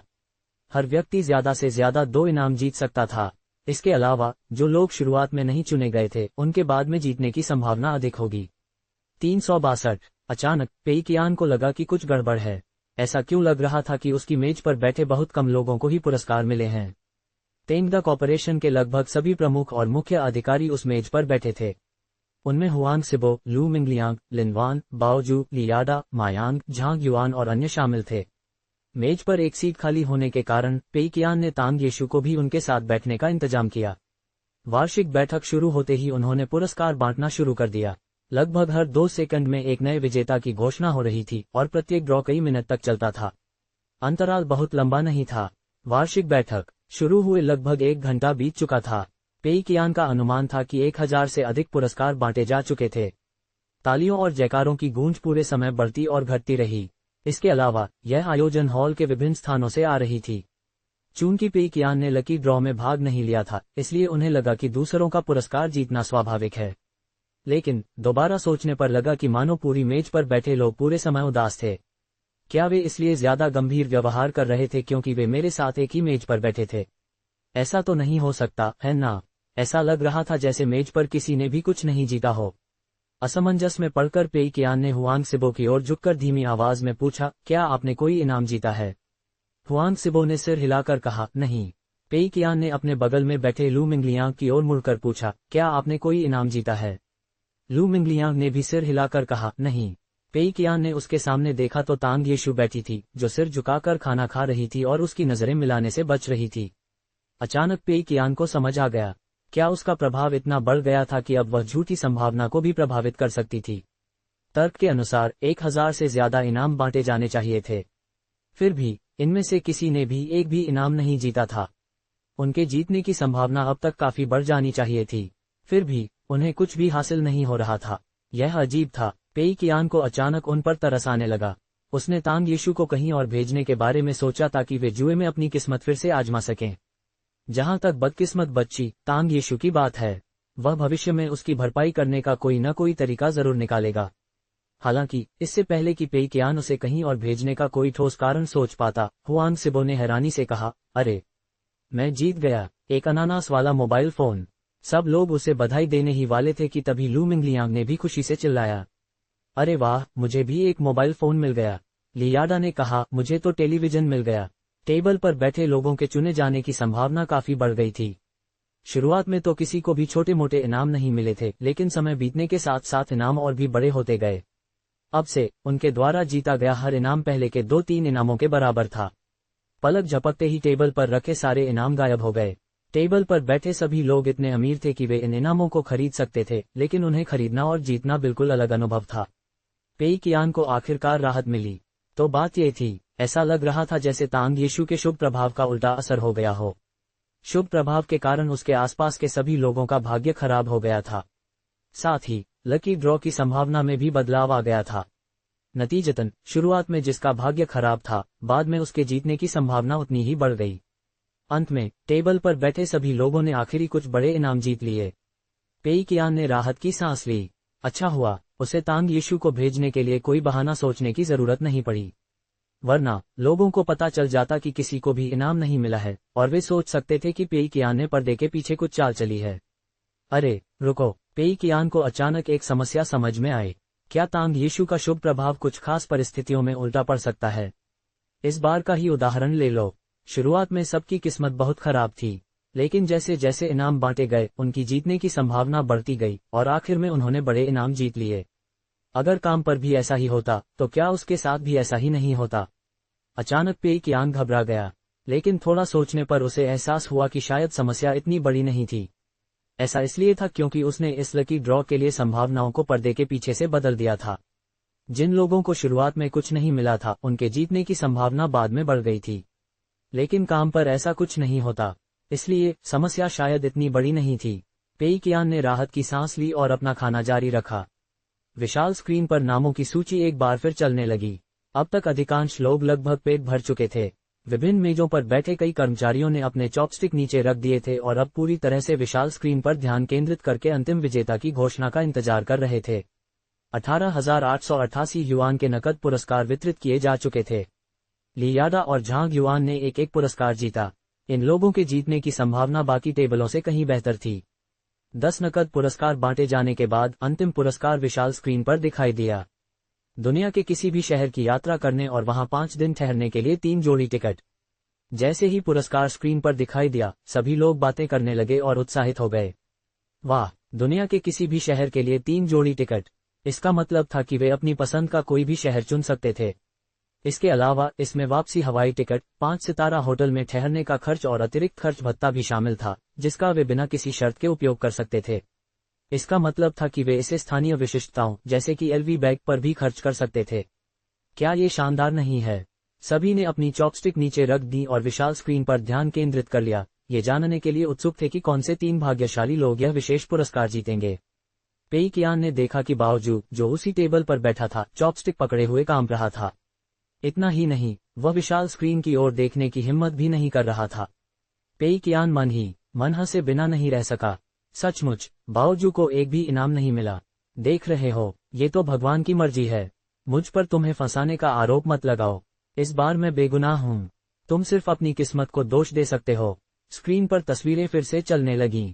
फिर 3 लोगों को चुना गया, बाओजू, बाओजू और बाओजू। छी! स्क्रीन देखते ही बाओजू के मुंह में भरी सारी रेड वाइन लगभग बाहर निकल गई। ये क्या हो रहा है? अगर इन सबको जोड़ दिया जाए तो क्या उसे 15 दिन के लिए विदेश जाना पड़ेगा? पेई कियान का सिर चकरा गया। ये क्या हो रहा है? क्या सबको इनाम जीतने के सिर्फ 2 मौके नहीं मिलने चाहिए थे? और तो और, हर कोई एक ही इनाम सिर्फ एक बार ही जीत सकता है ना? सब लोग रुक गए और तुरंत हंसने लगे। हा, क्या भाई बाओ अब पेशेवर पर्यटक बन गए हैं। उनका नाम 3 बार चुना गया। मेरा दिल दुख रहा है, वे आधे महीने और बाहर रहेंगे। पेई कियान ने सहायक शिन की ओर देखा, जिसने धीमी आवाज में कहा, बॉस पेई, लगता है कार्यक्रम में कोई गड़बड़ी हो गई है। एक बार फिर पेई कियान के पास कहने के लिए शब्द नहीं थे। उनके सामने बैठे बाओजू अवाक रह गए। उन्होंने लगभग अपनी चॉपस्टिक मेज पर गिरा दी और जल्दी से कहा, बॉस पेई, मैं पहले ही कई बार विदेश जा चुका हूँ। मैं ये पुरस्कार किसी और को दे दूंगा। उद्धरण चिन्ह। पेई कियान ने असिस्टेंट शिन की ओर मुड़कर कहा, तकनीकी कर्मचारियों से सिस्टम ठीक करने और नए विजेताओं का चयन करने के लिए कहिए। ये प्रोग्राम जोंगडियन चाइनीज नेटवर्क के तकनीकी कर्मचारियों द्वारा बनाया गया था, जिन्होंने तुरंत अपने लैपटॉप निकालकर प्रोग्राम को ठीक करना शुरू कर दिया। असिस्टेंट शिन ने माइक लेकर संक्षेप में बताया कि सिस्टम में एक गड़बड़ियां आ गई है। उन्होंने सभी को पहले कैप्सूल मशीन और अन्य गेम खेलने के लिए आमंत्रित किया। जब वे लगभग खेल चुके होंगे तो अंतिम पुरस्कार के विजेताओं का चयन फिर से किया जाएगा। चूंकि इससे पहले प्रोग्राम में कोई गड़बड़ी नहीं आई थी, इसलिए पहले से वितरित किए गए अन्य पुरस्कार स्वाभाविक रूप से वापस नहीं लिए जाएंगे, बल्कि वे मान्य रहेंगे। सभी ने खुशी मनाई, अपने गेम टोकन लिए और अपने अपने रास्ते जाने लगे। मूल योजना ये थी कि सभी लकी ड्रॉ पुरस्कार वितरित होने के बाद सभी लोग कैप्सूल मशीन और क्लॉ मशीन खेलेंगे। जब वे लगभग खेल चुके होंगे तो वे अपने अपने घर जा सकते थे। अब मूल योजना में एक छोटी सी समस्या आ गई थी। फिर भी इससे कोई बड़ी समस्या नहीं थी। अंतिम पुरस्कार के विजेताओं का चयन प्रोग्राम के अंत में ही किया जाएगा। देखते ही देखते आसपास की क्लॉ मशीनों और कैप्सूल मशीनों पर भीड़ जमा हो गई। गेम टोकन हाथ में लिए वो बिन भीड़ के पीछे खड़ा था, ये तय नहीं कर पा रहा था कि कौन सा गेम शुरू करे। क्लॉ मशीनों में रखे मुलायम खिलौने और कैप्सूल मशीनों में रखी छोटी छोटी मूर्तियां सभी देखने में एक जैसी ही अच्छी लग रही थीं। जाहिर है इन उपहारों को बहुत सोच समझ कर चुना गया था ताकि किसी को भी नुकसान न हो। महिलाएं ढेर सारे गेम टोकन हाथ में लिए अलग अलग मशीनों पर कब्जा जमाए बैठी थीं। ऐसा लग रहा था कि वे क्लॉ मशीनों पर अपनी किस्मत आजमाती रहेंगी और सारे खिलौने जीत लेंगी। रिंग टॉस और खिलौना बंदूक के स्टॉल पर कम लोग थे क्योंकि महिलाओं को ऐसे खेल पसंद नहीं थे। अपनी किस्मत आजमाने के लिए दृढ़ संकल्पित वो बिन रिंग टॉस स्टॉल की ओर चल पड़ा। होटल की वर्दी पहने एक वेटर पहले से ही वहां इंतजार कर रहा था। उसने वो बिन का अभिवादन किया और उसे एक गेम टोकन दिया। फिर उसने वो बिन को एक अंगूठी थमा दी। वाह, अंगूठी वो बिन द्वारा देखी गई अंगूठियों से कई गुना बड़ी थी। बाकी अंगूठियां बहुत छोटी थीं, लगभग कंगन जितनी, लेकिन यह अंगूठी तो मानो थाली जितनी बड़ी लग रही थी। अगर इस बार निशाना चूक गया तो वो बिन खुदकुशी करने को तैयार था। उसने एक बेहतर दिखने वाली मूर्ति उठाई, निशाना साधा और पूरी ताकत से अंगूठी फेंकी। लेकिन निशाना चूक गया। वो बिन को चक्कर आने लगा। अंगूठी इतनी बड़ी थी, फिर भी निशाना चूक गया। अब वो अपने बड़ों का सामना कैसे करेगा? बिल्कुल नहीं, मैं ऐसे नहीं जा सकता। वो बिन ने और भी कई गेम टोकन निकाले और भी रिंग खरीदने की तैयारी करने लगा। लेकिन तभी वेटर ने मूर्ति उठाई और बिजली की तेजी से उसे रिंग के अंदर रख दिया। बधाई हो महोदय, आपने जीत लिया। छी, वो बिन लगभग अपनी लार में ही अटक गया। वह ऐसा कैसे कर सकता है? क्या वह सचमुच वो बिन की रिंग के गिरने की जगह के आधार पर निशाना बदल रहा था? ये तो साफ तौर पर धांधली थी। लेकिन वेटर की समझदारी भरी मुस्कान देखकर वो बिन अचानक समझ गया कि क्या हो रहा है। बॉस पेई ने ये सब जानबूझकर किया था। वो बिन ने झटपट मुट्ठी भर गेम टोकन लिए और एक ही बार में 10 रिंग खरीद लीं। फिर उसने अपनी मनचाही मूर्ति पर निशाना लगाने की पूरी कोशिश की। हर बार उसे कुछ न कुछ मिल ही रहा था। ऐसा हो ही नहीं सकता था कि उसे कुछ न मिले। यहाँ तक कि जब उसका निशाना चूक जाता तो वेटर चुपचाप मूर्ति या गुड़िया को रिंग में रख देता। जल्द ही वो बिन 11 मूर्तियों और गुड़ियाओं से भरी बाहों के साथ चला गया। वेटर ने बड़ी समझदारी से सभी छोटी छोटी गुड़िया और खिलौनों को वो बिन के लिए एक बैग में रख दिया ताकि वह उन्हें आसानी से इधर उधर ले जा सके। बाकी लोगों को भी एहसास होने लगा कि उनके जीतने की संभावना बहुत अधिक है। ऐसा लग रहा था मानो उन्हें मुफ्त में उपहारों की बौछार हो रही हो। बस एक बार क्लॉ मशीन पर सही निशाना लगाओ, कुछ न कुछ जीत ही जाओगे। कैप्सूल मशीन से निकलने वाली हर छोटी छोटी गुड़िया देखने में सुंदर लग रही थी। बाकी खेल भी किस्मत पर आधारित थे, लेकिन उनमें भी खिलाड़ियों के पुरस्कार जीतने की संभावना अविश्वसनीय रूप से अधिक थी। उन्हें चिबी गुड़िया, कैप्सूल, भरवां खिलौने, तकिए और ऐसी ही कई चीजें बिल्कुल मुफ्त मिल रही थीं। खेलते खेलते सभी का उत्साह बढ़ता गया। हर कोई उपहारों से भरे बैग लिए घूम रहा था और कुछ लोग इतने सारे बैग लिए घूम रहे थे कि उनके पास और उठाने की जगह ही नहीं बची थी। वो बिन भावुक हुए बिना नहीं रह सका। ये कितना उत्साहवर्धक था। ये छोटे छोटे खेल पहले इतने अच्छे क्यों नहीं लगे? जल्द ही सभी की मेहनत से लगभग सभी पुरस्कार खत्म हो गए और लगभग सभी गेम टोकन भी खर्च हो गए। उसी क्षण स्क्रीन पर नाम एक बार फिर से दिखने लगे। 3 भाग्यशाली विजेताओं का चयन हुआ। सबकी निगाहें बड़ी स्क्रीन पर टिकी थीं। चेन कांगतुओ, ये जीजो, बाओजू का चेहरा उतर गया। ये क्या हो रहा है? ये लकी ड्रॉ सिस्टम मुझे ही क्यों चुन रहा है? दोबारा ड्रॉ करने के बाद भी मेरा ही चयन हुआ। बाओजू ने तुरंत बॉस पेई की ओर मुड़कर कहा, बॉस पेई, मुझे सच में एक और छुट्टी पर जाने की जरूरत नहीं है। यह मौका किसी और को दीजिए। कौन मुझसे इनाम बदलना चाहता है? मैं कोई भी इनाम ले लूंगा। पेई कियान ने हंसते हुए सिर हिलाया। तुम इसे छोड़ नहीं सकते क्योंकि तुम्हारा चयन हो चुका है। अभी समय है। सोचो कि तुमने कौन कौन से शहर नहीं देखे हैं। बाओजू अवाक रह गया। तीनों विजेता पेई कियान की मेज पर नहीं बैठे थे। बाकी 2 लोगों का चयन पूरी तरह से भाग्य के आधार पर हुआ था। एक बार फिर पेई कियान ने पुष्टि की कि तांग येशु का सकारात्मक प्रभाव मजबूत और विश्वसनीय था। हालांकि ऐसा लग रहा था कि तांग येशु को खुद कुछ भी हासिल नहीं हुआ था। क्या उसके भाग्य में हमेशा बदकिस्मती ही लिखी थी, चाहे उसके आसपास के लोगों का भाग्य कितना भी बदल जाए? यह अजीब था। हालांकि पेई कियान ने इस बारे में ज्यादा नहीं सोचा। बेचारी बच्ची, वापस आने पर मुझे उसकी तनख्वाह बढ़ा देनी चाहिए। 363 वार्षिक सम्मेलन समाप्त हो चुका था। लकी ड्रॉ हो चुके थे, लॉटरी मशीनें खाली थीं और सभी का पेट भरा हुआ था। सब एक एक करके कार्यक्रम स्थल से निकलने लगे। पेई कियान ने अपनी घड़ी देखी। शाम के 4 बज चुके थे, समय बिल्कुल सही था। कई पुरस्कार वितरित किए जा चुके थे। मोबाइल फोन और लाल लिफाफों के अलावा जिन्हें साथ ले जाना आसान था, टेलीविजन, एयर प्यूरीफायर और गेम मशीनें भी थीं। इन्हें ले जाना काफी मुश्किल था। इसके अलावा आए हुए लगभग 1000 लोगों में से हर किसी ने कुछ न कुछ जीता था। अगर वे एक एक करके अपने पुरस्कार लेने के लिए लाइन में लगते तो बहुत समय लग जाता। इसलिए विजेताओं की सूची इंटरनेट पर सभी के देखने के लिए उपलब्ध कराई जाएगी। इसके अलावा प्रत्येक व्यक्ति को आंतरिक संचार सॉफ्टवेयर के माध्यम से उनके द्वारा जीते गए पुरस्कार की सूचना दी जाएगी। इसके बाद अपविंड लॉजिस्टिक्स के डिलीवरी कर्मचारियों को विजेताओं के घर तक पुरस्कार पहुंचाने का जिम्मा सौंपा जाएगा। आखिर सभी लोग पहले से ही खिलौनों और छोटी गुड़ियों से भरे बैग लिए हुए थे। लकी ड्रॉ के इनाम भी साथ ले जाना उनके लिए नामुमकिन था। पेई कियान वार्षिक सम्मेलन के सफल आयोजन से बहुत संतुष्ट था। यह उसकी सभी जरूरतों को पूरी तरह से पूरा कर चुका था। उसने पैसे खर्च किए और समय बचाया, यह एकदम सही था। बाओजू उदास होकर कार्यक्रम स्थल से चला गया। अब वह क्या करे? उसने सोचा था कि अगले सर्वश्रेष्ठ कर्मचारी चयन तक वह सुरक्षित रहेगा। उसने कभी सोचा भी नहीं था कि वार्षिक सम्मेलन का भव्य पुरस्कार एक यात्रा होगी, और वह भी 2 लोगों के लिए। अकेले यात्रा करना ही काफी मुश्किल था, अब उसे यात्रा के लिए साथी कहाँ मिलेगा? मैं मरना चाहता हूँ, मैं मरना चाहता हूँ। उसे ये भी नहीं पता था कि उसे कहाँ जाना चाहिए। चलते चलते अचानक उसकी आंखें चमक उठीं। उसने एक परिचित चेहरे को देखा, चेन कांगतुओ। अगर उसकी याददाश्त सही है तो इस व्यक्ति ने भी वही पुरस्कार जीता था। बाओजू ने सोचा कि वह चेन कांगतुओ से पूछे कि उसकी क्या योजना है और वह किस शहर में जाएगा। शायद वह भी उसके साथ चल ले। अगर चेन कांगतुओ खुद ही अपनी यात्रा की योजना बना रहा था तो बाओजू की एक चिंता कम हो जाती। ये सोचकर वह चुपचाप चेन कांगतुओ के पास गया। लेकिन जैसे ही वह चेन कांगतुओ से सवाल पूछने वाला था, उसने देखा कि चेन कांगतुओ चुपके से ये जीजो, हाओ क्योंगा और लिन वान से मिल रहा है। वे चारों बगल के छोटे से कैफे में चले गए। बाओजू ने भौहें चढ़ा लीं। अरे, क्या उन्होंने तय कर लिया है कि वे कहाँ जाएंगे, या वे भी चुपके से कुछ काम कर रहे हैं? बाओजू जल्दी से चेन कांगतुओ के पीछे पीछे चल दिया। लिन वान, ये जेजो, हाओ क्योंगा और चेन कांगतुओ कैफे में दाखिल हुए और एक मेज ढूंढ ली। लिन वान ने सावधानी से दरवाजे के बाहर देखा और पूछा, कोई हमारा पीछा तो नहीं कर रहा है ना? चेन कांगतुओ ने जवाब दिया, मुझे लगता है भाई बाओ हमारा पीछा कर रहे हैं। लिन वान रुक गई। बाओजू, वाह, जल्दी से उन्हें अंदर बुलाओ। बाओजू अभी भी दरवाजे के बाहर खड़ा सोच रहा था कि उसे अंदर जाना चाहिए या नहीं।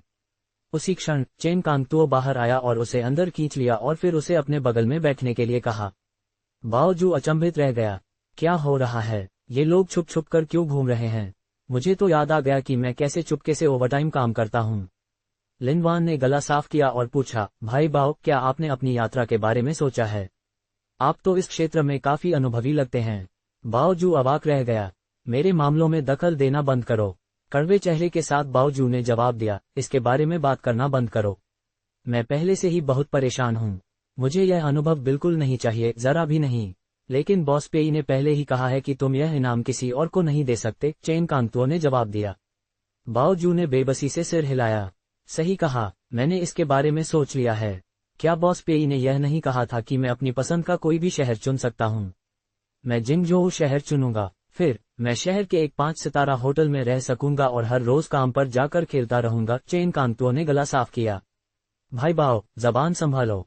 अगर तुम सच में ऐसा करते हो तो तुम्हें क्या लगता है बॉस पेई तुम्हारे बारे में क्या सोचेंगे? क्या तुम खुद अपने पैर पर कुल्हाड़ी नहीं मारोगे? बाओजू को अचानक एहसास हुआ, हाँ बिल्कुल, ये बहुत खतरनाक होगा। वह ऐसा क्यों व्यवहार कर रहा है जैसे वह पहले से ही काफी मुसीबत में नहीं है? अगर उसने सच में ऐसा किया तो अगली बार सर्वश्रेष्ठ कर्मचारी चयन में उसे शायद 1 महीने की सवैतनिक छुट्टी मिल जाएगी। इस बार वह अपनी भावनाओं को अपने फैसलों पर हावी होने दे रहा था। वह ऐसा होने नहीं दे सकता। बाओजू ने झुंझलाहट में आह भरी। ये तो वाकई अव्यावहारिक लगता है। फिर मैं क्या करूं? आप किस शहर जाने की योजना बना रहे हैं? क्या मैं आपके साथ आ सकता हूं? आप यात्रा कार्यक्रम तय कर लीजिए और मैं बस आपके पीछे पीछे चलूंगा और पूरे समय अपना मनोरंजन करता रहूंगा।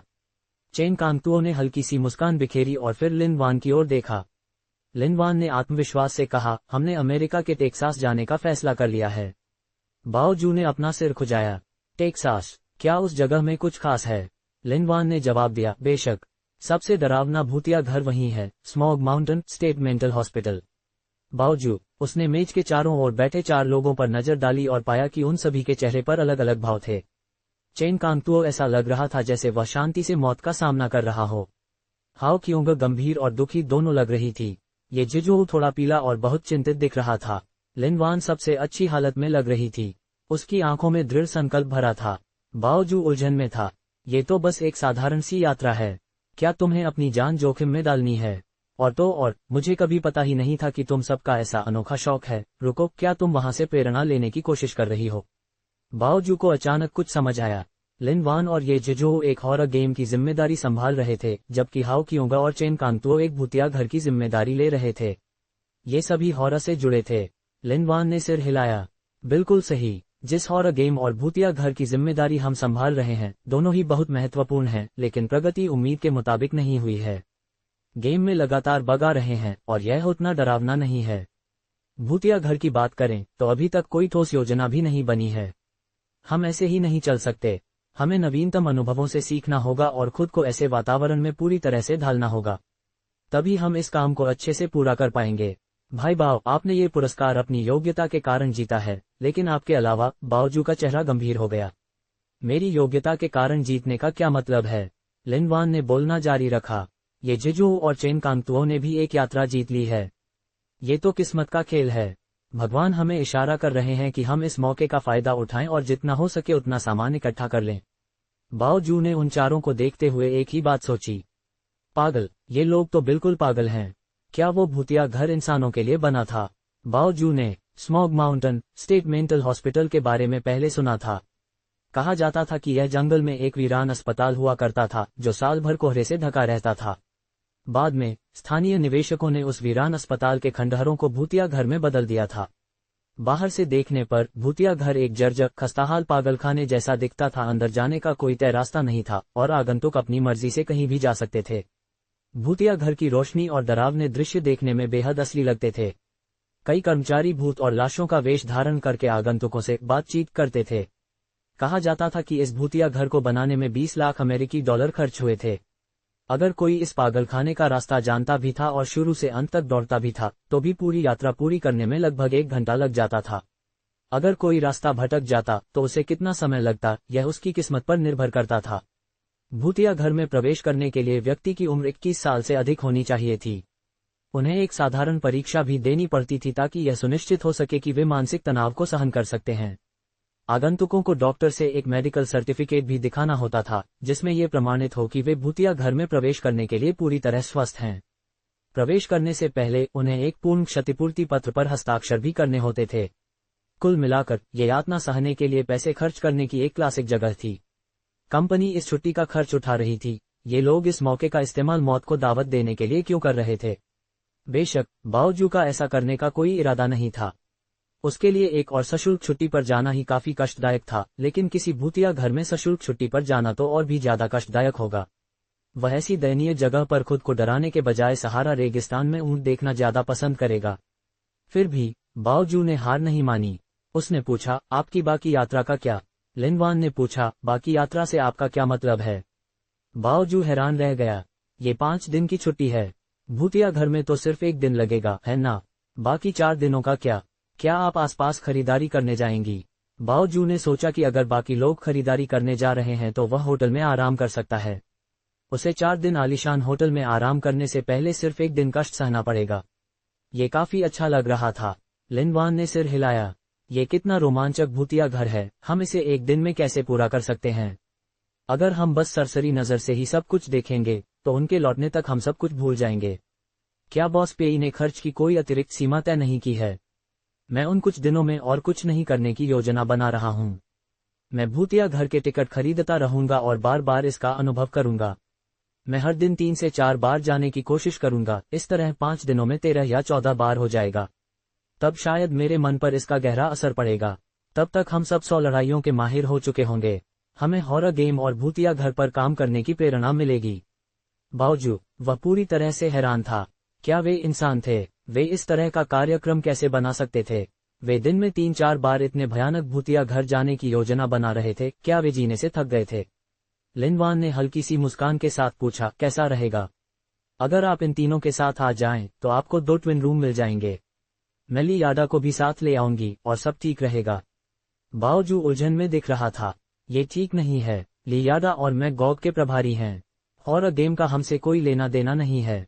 अगर आप चाहें तो जाकर मर सकते हैं, हमें इसमें शामिल मत कीजिए। लिन वान ने गंभीरता से कहा, आप ऐसा कैसे कह सकते हैं? टेंगा गेम्स और शांगयांग गेम्स दोनों बॉस पेई के अधीन काम करते हैं। आप इतनी स्पष्ट रेखा कैसे खींच सकते हैं? समय आने पर आपको हॉरर गेम के लिए भी सुझाव देने होंगे। बदले में हम आपको अपने हॉरर गेम के एक किरदार को गॉग में हीरो के रूप में इस्तेमाल करने देंगे। बाओ जू ने कुछ देर सोचा। नहीं, एक कम है, मुझे कम से कम 2 चाहिए। अगले दिन टेंगा नेटवर्क टेक्नोलॉजी कंपनी लिमिटेड, क्या अमेरिका? आप एक भूतिया घर जा रहे हैं। मैं अब गॉग का मुख्य योजनाकार हूँ। मेरे लिए छुट्टी मनाने इतनी दूर जाना उचित नहीं होगा, है ना? लिन वान का सुझाव सुनकर ली याडा उलझन में पड़ गया। यह अनुचित क्यों होगा? ये वार्षिक बैठक का पुरस्कार था। हमारे लिए जाकर खेलना उचित होगा। ये कंपनी के नियमों के बिल्कुल अनुरूप है। बॉस पेई एक निष्पक्ष और समझदार व्यक्ति हैं। वह आपको जाने से मना नहीं करेंगे, निश्चित रूप से। लिन वान की मीठी मीठी बातें सुनकर ली याडा अवाक रह गया। ठीक है, मैं कोशिश करता हूँ। मैं बॉस पेई से बात करूंगा और देखूंगा कि क्या वे मुझे इस प्रोजेक्ट के मुख्य योजनाकार को रिसर्च और डेवलपमेंट के बीच में ही विदेश में छुट्टी पर जाने की अनुमति देंगे। छुट्टी के लिए आवेदन करने से पहले ली याडा ने गॉग की स्थिति और ड्रीम रियलाइजेशन वेंचर्स द्वारा जारी किए गए सरलीकृत संस्करण की जांच की। सीधे शब्दों में कहें तो उन्हें शुरुआती सफलता मिल चुकी थी। दोनों बीटा संस्करणों को मिलाकर एक साथ खेला जा सकता था। इसके बाद उन्हें बग्स ठीक करने और गेम को विकसित करना जारी रखना होगा। ड्रीम रियलाइजेशन वेंचर्स द्वारा निर्मित सरलीकृत संस्करण फिश कैचिंग इंटरनेट कैफे के कंप्यूटरों पर वास्तविक समय में अपडेट हो रहा था। इसके अलावा इसे शुरुआती वर्जन से बेहतर प्रतिक्रिया मिल रही थी। बेशक वे अल्पावधि में आंकड़ों से ज्यादा कुछ नहीं कह सकते थे। उन्हें स्थिति का कुछ और समय तक अवलोकन करना था। हालांकि कम से कम इससे ये साबित हो गया कि ड्रीम रियलाइजेशन वेंचर्स द्वारा दिए गए सुझाव न तो बेतुके थे और न ही बेतुके, बल्कि वे तार्किक थे। ली याडा को भी समझ नहीं आ रहा था कि ड्रीम रियलाइजेशन वेंचर्स के निवेशकों का समूह गेम को इतनी अच्छी तरह से कैसे समझता है। उसने अपना ईमेल इनबॉक्स खोला और पाया कि हेदे शेंग ने आगे के संशोधनों के सुझाव भेजे थे। उसे मानना पड़ा कि वे संशोधन भेजने में काफी मेहनती थे। वास्तव में वे इतने मेहनती थे कि ली याडा को शक होने लगा था कि निवेश फर्म को निवेश करने के लिए कोई नई परियोजना नहीं मिल रही है, वरना वे हर दिन गॉग का अवलोकन करने और सुझाव देने के अलावा और कुछ क्यों करते। फिर भी यह अच्छी बात थी। जब तक सुझाव मान्य थे वह उन्हें अस्वीकार नहीं करेगी। हेदे शेंग के सुझावों को छानने के बाद ली याडा ने अगले सप्ताह के कार्यक्रम में संशोधनों को शामिल कर लिया। इस तरह अगर ली याडा विदेश भी चली जाती तो भी डिजाइन टीम परियोजना की प्रगति को प्रभावित किए बिना योजना के अनुसार काम जारी रख पाती। अब जब उनका काम लगभग पूरा हो चुका था, ली याडा उठी और बॉस पेई के कार्यालय की ओर चल पड़ी। अमेरिका में छुट्टी मनाने की संभावना पर चर्चा करने के लिए तैयार थीं। दरवाजे पर धीरे से दस्तक देने के बाद ली याडा बॉस पेई के कार्यालय में दाखिल हुई। बॉस पेई पहले जैसे ही थे। वे शांत और संयमित दिख रहे थे, मानो सब कुछ उनके हाथ में हो। वे उतने ही ऊर्जावान लग रहे थे जैसे अभी अभी सोकर उठे हों। बॉस पेई, मैं कुछ दिनों के लिए अमेरिका जाना चाहती हूँ। ली याडा अभी भी सोच रही थी कि बॉस पेई को अपनी बात कैसे समझाए। हालांकि इससे पहले कि वह अपना वाक्य पूरा कर पाती, उसने देखा कि बॉस पेई की आंखें चमक उठीं और उन्होंने जोर से सिर हिलाया। अच्छा, आपको काम और आराम के बीच संतुलन बनाना होगा। आप आजकल बहुत ज्यादा काम कर रही हैं। आपको आराम करना चाहिए। समय का सदुपयोग करें और जल्द से जल्द सामान पैक कर लें। आप कभी भी जा सकती हैं। क्या आप अकेले जा रही हैं या किसी और के साथ? ली याडा ने तुरंत जवाब दिया, बॉस पेई, हम 6 लोग जा रहे हैं। लिन वान, बाओ जू, हाओ क्योंगक, ये जिजो, चेन कांगतुओ और मैं। चेन कांगतुओ और बाकी लोगों ने वार्षिक सम्मेलन के दौरान 5 दिन की छुट्टी के लिए 2 टिकट जीते थे, है ना? इसलिए ली याडा की बात सुनकर पेई कियान थोड़ा निराश हुआ। वह सोच रहा था कि आखिर बात क्या है। असल में ये वार्षिक सम्मेलन के इनाम थे। पेई कियान को लगा था कि ली याडा ने कुछ सोच लिया है और काम से बचने के बहाने ढूंढ रहा है। वह बेवजह खुश हो रहा था। फिर भी ये बुरा नहीं था कि हम 6 लोग एक साथ यात्रा पर जा रहे थे। लिन वान, ली याडा और ये जिजो अपनी अपनी परियोजनाओं के मुख्य सदस्य थे। उनके जाने से उनकी परियोजनाओं की प्रगति थोड़ी धीमी हो सकती थी। पेई कियान ने फिर सिर हिलाया। बिल्कुल, कोई दिक्कत नहीं। वापस जाओ और जरूरी तैयारियां कर लो। वहां खूब मजे करो। मैं तुम सबको पहले की तरह ही वेतन दूंगा। वहां काम की चिंता मत करना। छुट्टी पर हो तो खूब मजे करो, समझी?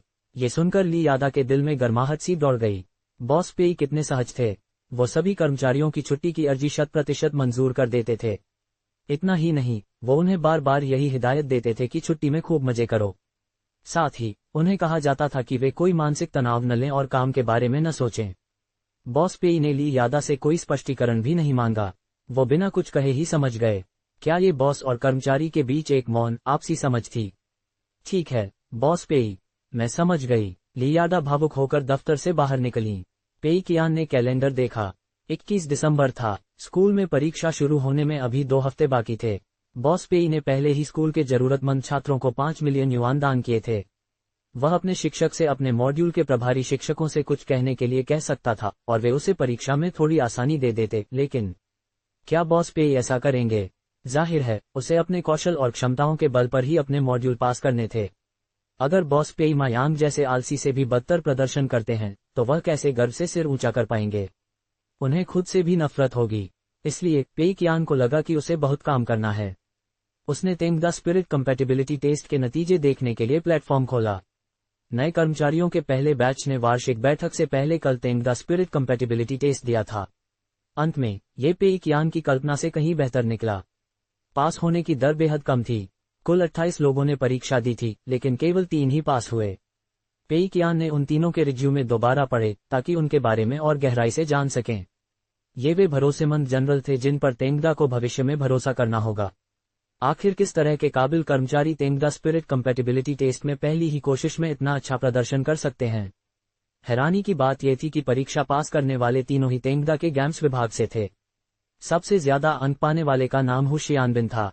वह होंडोंग विश्वविद्यालय से हाल ही में ग्रेजुएट हुए एक साधारण छात्र थे जिन्होंने विश्वविद्यालय में पढ़ाई के दौरान कोई खास उपलब्धि हासिल नहीं की थी। बाकी 2 मिन जिंगचाओ और झांग नान एक महिला थीं जिन्हें गेम इंडस्ट्री में कोई अनुभव नहीं था। तेंगदा में शामिल होने से पहले मिन जिंगचाओ एक अकाउंटेंट थे, झांग नान एक फैशन डिजाइनर थीं। बॉस पेई को ये रिज्यूमे एकदम सही लगे। ऐसा लग रहा था कि तेंगदा की भर्ती परीक्षाओं ने अपना मकसद बखूबी पूरा कर दिया है। उद्योग में काफी अनुभव रखने वालों को छांटकर अलग कर दिया गया था और आलसी लोगों का एक विशेष समूह चुना गया था। तेंगा स्पिरिट अनुकूलता परीक्षण ने भी इस बात को साबित कर दिया था। परीक्षण में पास होने वाले तीनों कर्मचारी बेहद आलसी लग रहे थे। बेशक किसी को उसके बाहरी रूप से नहीं आंकना चाहिए। बॉस पेई मन की बात नहीं जान सकते थे।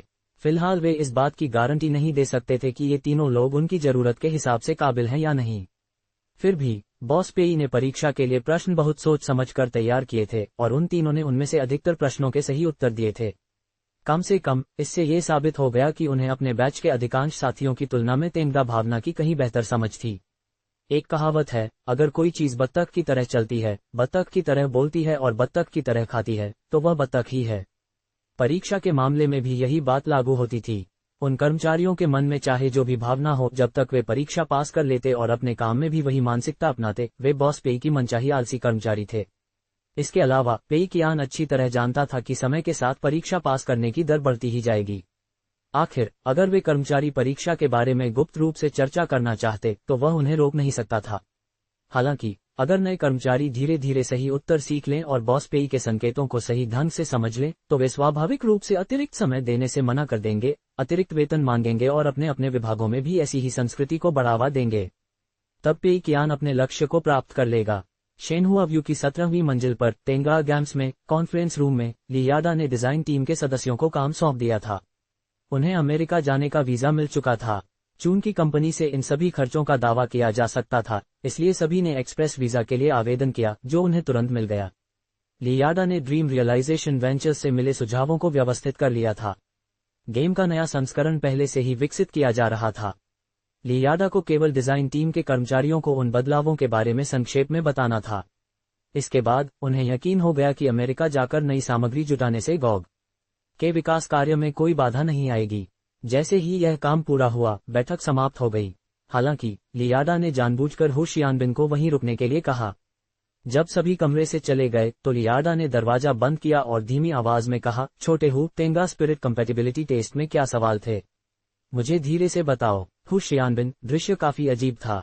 तेंगा विभाग के एक प्रमुख हाल ही में स्थायी पद प्राप्त कर चुके एक प्रशिक्षु से मार्गदर्शन और जानकारी मांग रहे थे, लेकिन लियाडा को इस बारे में बिल्कुल भी जानकारी नहीं थी। दरअसल केवल उसे ही नहीं बल्कि तेंगा के सभी विभागों के प्रमुखों को भी इस बारे में कोई जानकारी नहीं थी। बॉस पेई ने स्वयं Teng the spirit compatibility test के प्रश्न तैयार किए थे। प्रश्नपत्रों की जांच प्रणाली द्वारा स्वचालित रूप से की गई थी और किसी को भी प्रश्नपत्र या उत्तर पुस्तिका देखने की अनुमति नहीं थी। फिर भी हू शियानबिन असमंजस में था। ली यादा को इस बात की चिंता क्यों थी? अगर उन्हें सवालों के बारे में पता नहीं था तो क्या हुआ? वह तो पहले से ही विभाग प्रमुख थी, उन्हें परीक्षा देने की जरूरत ही नहीं थी। ये तो आसान बहुविकल्पीय प्रश्न थे। ली बहन, आप इसके बारे में क्यों पूछ रही हैं? मुझे लगता है नियमों के अनुसार हमें कार्यालय में प्रश्नों पर चर्चा नहीं करनी चाहिए, है ना?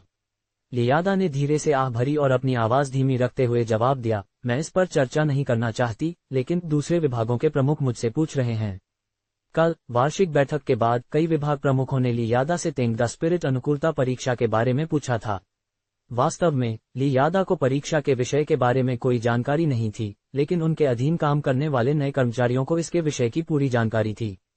विभिन्न विभाग प्रमुखों को पता चला था कि परीक्षा देने वाले लगभग 20 नए कर्मचारियों में से केवल 3 ही उत्तीर्ण हुए थे।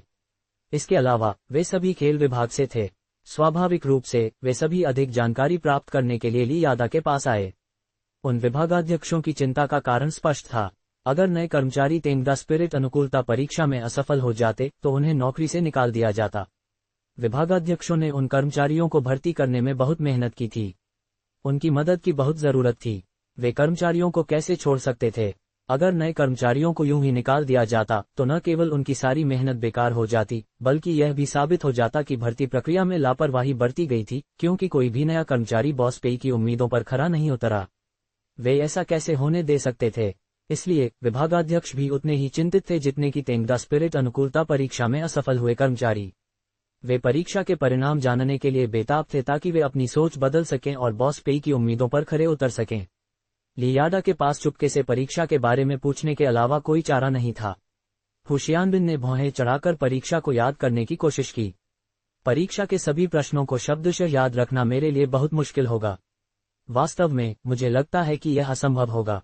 प्रश्न बहुत अधिक थे और उनमें से कई एक जैसे दिखते थे। हो सकता है कि सिर्फ एक शब्द का अंतर हो, लेकिन सही उत्तर पूरी तरह से बदल सकता है। इसके अलावा मुझे ठीक से ये भी नहीं पता कि मैंने कौन से प्रश्न सही किए और कौन से गलत, क्योंकि प्रश्न बहुत अधिक थे। अगर मुझे केवल एक गलत प्रश्न याद हो तो क्या होगा? हो सकता है कि सभी लोग मेरे गलत उत्तर के आधार पर अनुमान लगाकर गलत रास्ते पर चले जाएं। क्या वे परीक्षा में बुरी तरह असफल नहीं हो जाएंगे? इसके परिणाम भयावह होंगे। ली यादा ने एक पल सोचा और फिर बेबसी से सिर हिलाया। ये सच था। उसे मानना पड़ा कि बॉस पेई ने ये सब बहुत अच्छी तरह से योजना बनाई थी। उनके लिए फायदा उठाने का कोई मौका नहीं था। भले ही हू शियानबिन को कई सवाल याद थे, लेकिन उसे यह नहीं पता होगा कि उसने कौन से सही और कौन से गलत किए हैं। केवल उसकी याददाश्त के आधार पर परीक्षा की उत्तर पुस्तिका का अनुमान लगाना उनके लिए लगभग असंभव था। तो क्या आपके पास कोई अनुभव है जो आप साझा करना चाहेंगे? ली यादा ने समस्या को दूसरे दृष्टिकोण से हल करने का प्रयास किया। हू शियानबिन एक पल चुप रहा और फिर बोला, ज्यादा सोचना जरूरी है। ली यादा ने पूछा, क्या? हू शियानबिन ने समझाया, मैं बस इतना कह सकता हूं कि भले ही सवाल सरल दिखते थे, लेकिन वास्तव में वे बहुत गहरे थे। उन सवालों ने मुझे बॉस पेई के बोलने के तरीके की याद दिला दी। वे हमेशा हमें बेहद गहन सिद्धांतों को सरल भाषा में समझाते थे। अगर कोई सवालों को सही तौर पर समझ ले तो उसके पीछे छिपे गहरे अर्थ को समझ पाना मुश्किल हो जाएगा। इसलिए अपने अनुभव के आधार पर मैं कहूंगी कि हर किसी को गहराई से सोचना चाहिए। इस विभाग में काम करते हुए हम सभी ने यही सीखा है। मुझे ये भी कहना होगा कि बॉस पेई के निर्देशों का पूरी तरह पालन करना चाहिए। बाकी बातों के बारे में मैं संक्षेप में नहीं बता सकती। ली यादा ने सिर हिलाया। ये बॉस पेई के पूछे जाने वाले सवालों जैसे लग रहे थे। गहराई से सोचना और बॉस पेई के निर्देशों का पूरी तरह पालन करना ली यादा के कार्य अनुभव से भी मेल खाता था। क्या ये तेंग द स्पिरिट हो सकती है? शायद ये सब कुछ नहीं था। आखिर तेंग द स्पिरिट बॉस पेई की रचना थी और बॉस पेई का दिमाग एक आकाशगंगा की तरह था। फिर भी ये तेंग द स्पिरिट का ही एक हिस्सा रहा होगा, है ना? ली यादा ने सिर हिलाया। ठीक है, धन्यवाद। अपनी डेस्क पर लौटकर ली यादा ने परीक्षा के बारे में पहले पूछे गए विभिन्न विभागों के प्रमुखों को अपने उत्तर भेज दिए। तेंग द स्पिरिट अनुकूलता परीक्षण के लिए शायद 2 मुख्य सिद्धांत हैं जिन्हें ध्यान में रखना चाहिए। पहला, खूब सोच विचार करें। दूसरा, बॉस पेई के निर्देशों का पूरी तरह पालन करें। मुझे यकीन नहीं है कि यह सही तरीका है, लेकिन कोशिश करने में कोई हर्ज नहीं है। 365 23 दिसंबर गुरुवार। थोड़ा घबराया हुआ चांग यू एक बार फिर बॉस पेई के कार्यालय के बाहर पहुंचा। पिछली बार वह 2 हफ्ते पहले आया था। उस समय चांग यू अपने साथ ऑटो ऑपरेटिंग सिस्टम लाया था जिस पर उसे पूरा भरोसा था। अंत में अचानक कई बग सामने आ गए और पूरा प्रोजेक्ट विफल हो गया।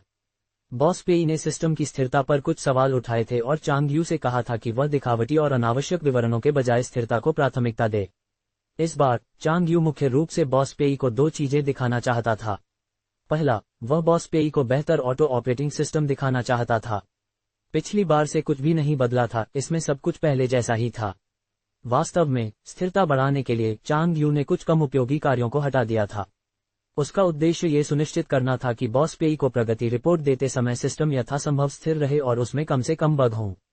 इसके अलावा वह ऑटो टेक्नोलॉजीज के पहले मोबाइल फोन का प्रोटोटाइप भी प्रस्तुत करना चाहता था।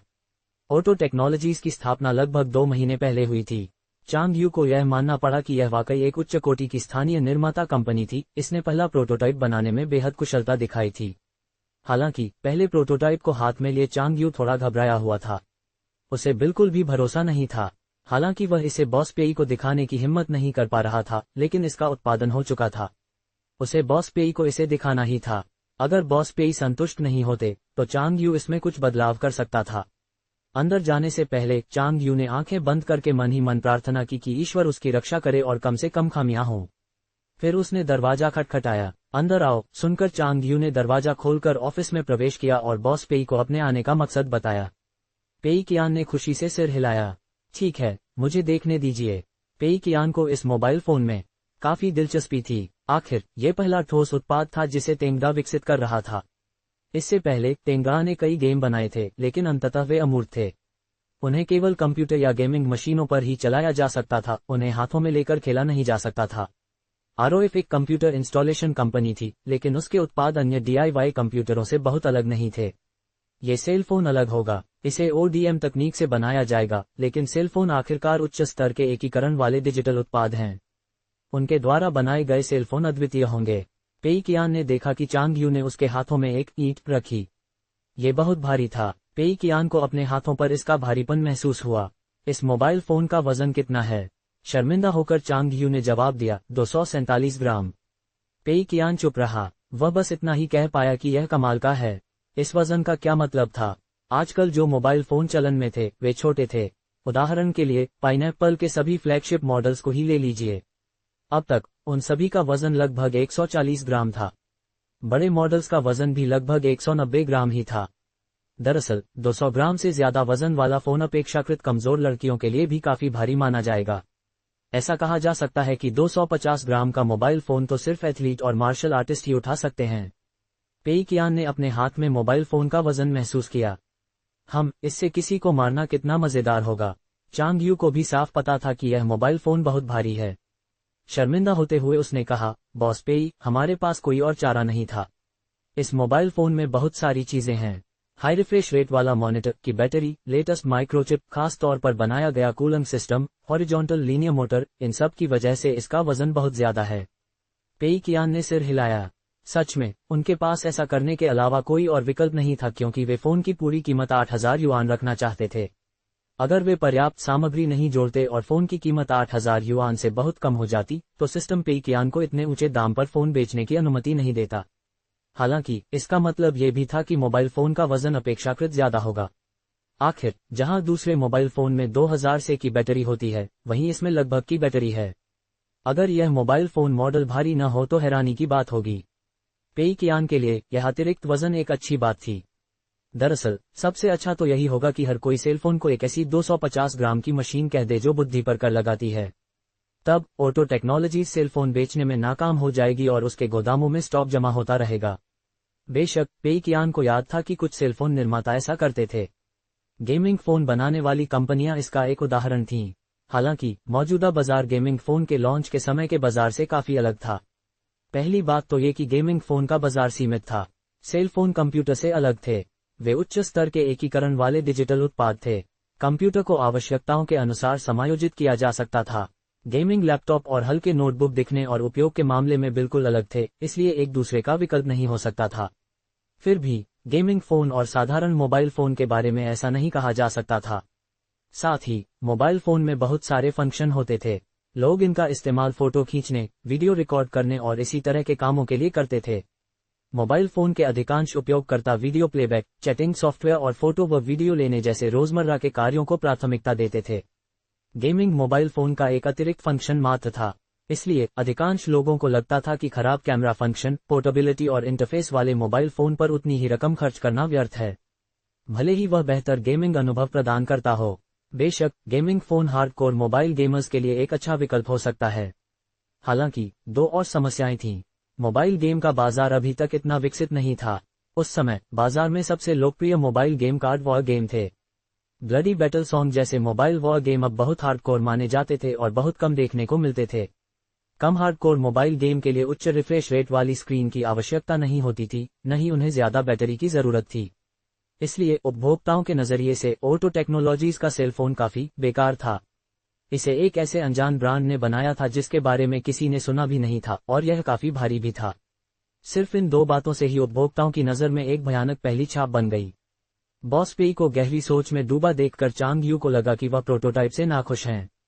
इसलिए उसने तुरंत कहा, बॉस पेई, ये सिर्फ एक प्रोटोटाइप है। हमने अभी इसका बड़े पैमाने पर उत्पादन शुरू नहीं किया है। अगर आपको लगता है कि यह ज्यादा भारी है, तो हम दूसरे विकल्पों पर विचार कर सकते हैं। उदाहरण के लिए, हम बैटरी की क्षमता को लगभग तक कम कर सकते हैं। इससे सेल फोन का वजन शायद 200 ग्राम कम हो जाएगा। पेई कियान ने तुरंत हाथ उठाया। नहीं, यह इसी तरह का काफी अच्छा है। सेल फोन के फंक्शंस चाहे कितने भी अच्छे क्यों न हो, अगर उसकी बैटरी खत्म हो जाए तो वो किसी काम का नहीं रहेगा। हमें ये सुनिश्चित करना होगा कि सेल फोन में पर्याप्त बैटरी हो, ताकि किसी को भी बैटरी लाइफ की चिंता न करनी पड़े। अभी बैटरी की क्षमता अच्छी है, इससे हमारे सेल फोन सबसे अलग दिखेंगे। इसे ऐसे ही बनाए रखना होगा, समझे? कुल मिलाकर, मैं इस प्रोटोटाइप से बहुत खुश हूँ। ये वही आदर्श सेल फोन है जो मैंने सोचा था। हार्डवेयर के बारे में बस इतना ही कहना है। अब मैं सिस्टम को टेस्ट करूंगा। पेई कियान ने दूसरी बार ऑटो ओएस को टेस्ट किया। चांग यू पहले तो चिंतित था, लेकिन बॉस पेई अप्रत्याशित रूप से संतुष्ट दिखे। उन्होंने झट से कहा, ठीक है बॉस पेई, अगर आपके पास कोई और सुझाव हो तो आप कभी भी बता सकते हैं। एक और बात है, हम मोबाइल फोन के बाहरी रूप को कस्टमाइज कर रहे हैं। हम बैक कवर के लिए रंगों का मिलान कर रहे हैं, लोगो पर काम कर रहे हैं, और इसी तरह के अन्य काम कर रहे हैं। हम मोबाइल फोन को जितना हो सके उतना सुंदर बनाना चाहते हैं ताकि अधिक से अधिक ग्राहक आकर्षित हों। पेई कियान ने मोबाइल फोन को देखते हुए सिर हिलाया और पूछा, इसके बैक कवर का रंग? इतनी अनावश्यक सजावट से अपना ध्यान मत भटकाओ। बस एक शुद्ध, सरल रंग रखो। अगर आपको लगता है कि यह भद्दा लग रहा है, तो बस इस पर एक लोगो लगा दो। पाइनएप्पल भी तो यही करता है ना? चांग यू को चक्कर आने लगा। तो अगर फिर भी भद्दा लगे तो? पेई कियान ने उसकी ओर देखा। लोगों को इतना बड़ा कर दो कि वह उसे ढक ले। चांग यू अवाक रह गया। लोगों को बड़ा करने का उसका क्या मतलब था? क्या उसका मतलब ये था कि बड़े लोगों से ग्राहकों का ध्यान बैक कवर के रंग से हट जाएगा? उस समय कई फ्लैगशिप मोबाइल फोन मॉडल अलग अलग रंगों के बैक कवर के साथ आते थे। इतना ही नहीं, उन सभी रंगों को खास अर्थपूर्ण नाम दिए गए थे। ये स्थानीय मोबाइल फोन उद्योग में उभरते रुझानों में से एक था। लेकिन बॉस पेई की पसंद बिल्कुल अलग थी। वह न केवल उन्हें अलग अलग रंगों में मोबाइल फोन बनाने से मना कर रहा था, बल्कि उन्हें एक साधारण रंग का उपयोग करने के लिए भी कह रहा था। इसके अलावा वह लोगों को बड़ा करना चाहता था। उस समय केवल पाइनएप्पल मोबाइल फोन के बैक कवर पर बड़े लोगो थे और वे अभी भी अच्छी बिक्री कर रहे थे। ऐसा इसलिए था क्योंकि बड़े लोगो बनाना ब्रांड में अटूट विश्वास को दर्शाता था। अगर कोई अनजान ब्रांड अपने मोबाइल फोन पर अपना लोगो बड़ा कर दे, तो ग्राहकों को अपना मोबाइल फोन उठाते ही एक बेहद अजीब सवाल का सामना करना पड़ सकता है, अरे ये कौन सा ब्रांड है? इसलिए अधिकांश घरेलू मोबाइल फोन ब्रांडों ने अपने लोगो को कम प्रमुखता से प्रदर्शित किया और अपने बैक कवर को अधिक आकर्षक बनाया। इससे अन्य ब्रांडों के मोबाइल फोन पाइनएप्पल के फोन से काफी अलग दिखने लगे। अन्यथा उन ब्रांडों को घोर बदनामी झेलनी पड़ती। यदि चांग यू को निर्णय लेने की अनुमति होती, तो वह शायद अन्य घरेलू मोबाइल फोन निर्माताओं की तरह ही आकर्षक बैक कवर और कम प्रमुखता वाला लोगो चुनता। हालांकि अब जब बॉस पेई ने उसे स्पष्ट निर्देश दे दिए थे, तो चांग यू के पास उनकी मांगों को पूरा करने के लिए दिमाग खपाने के अलावा कोई विकल्प नहीं था। पेई कियान 250 ग्राम की मशीन से खेलता रहा, मन ही मन आश्चर्यचकित होता रहा।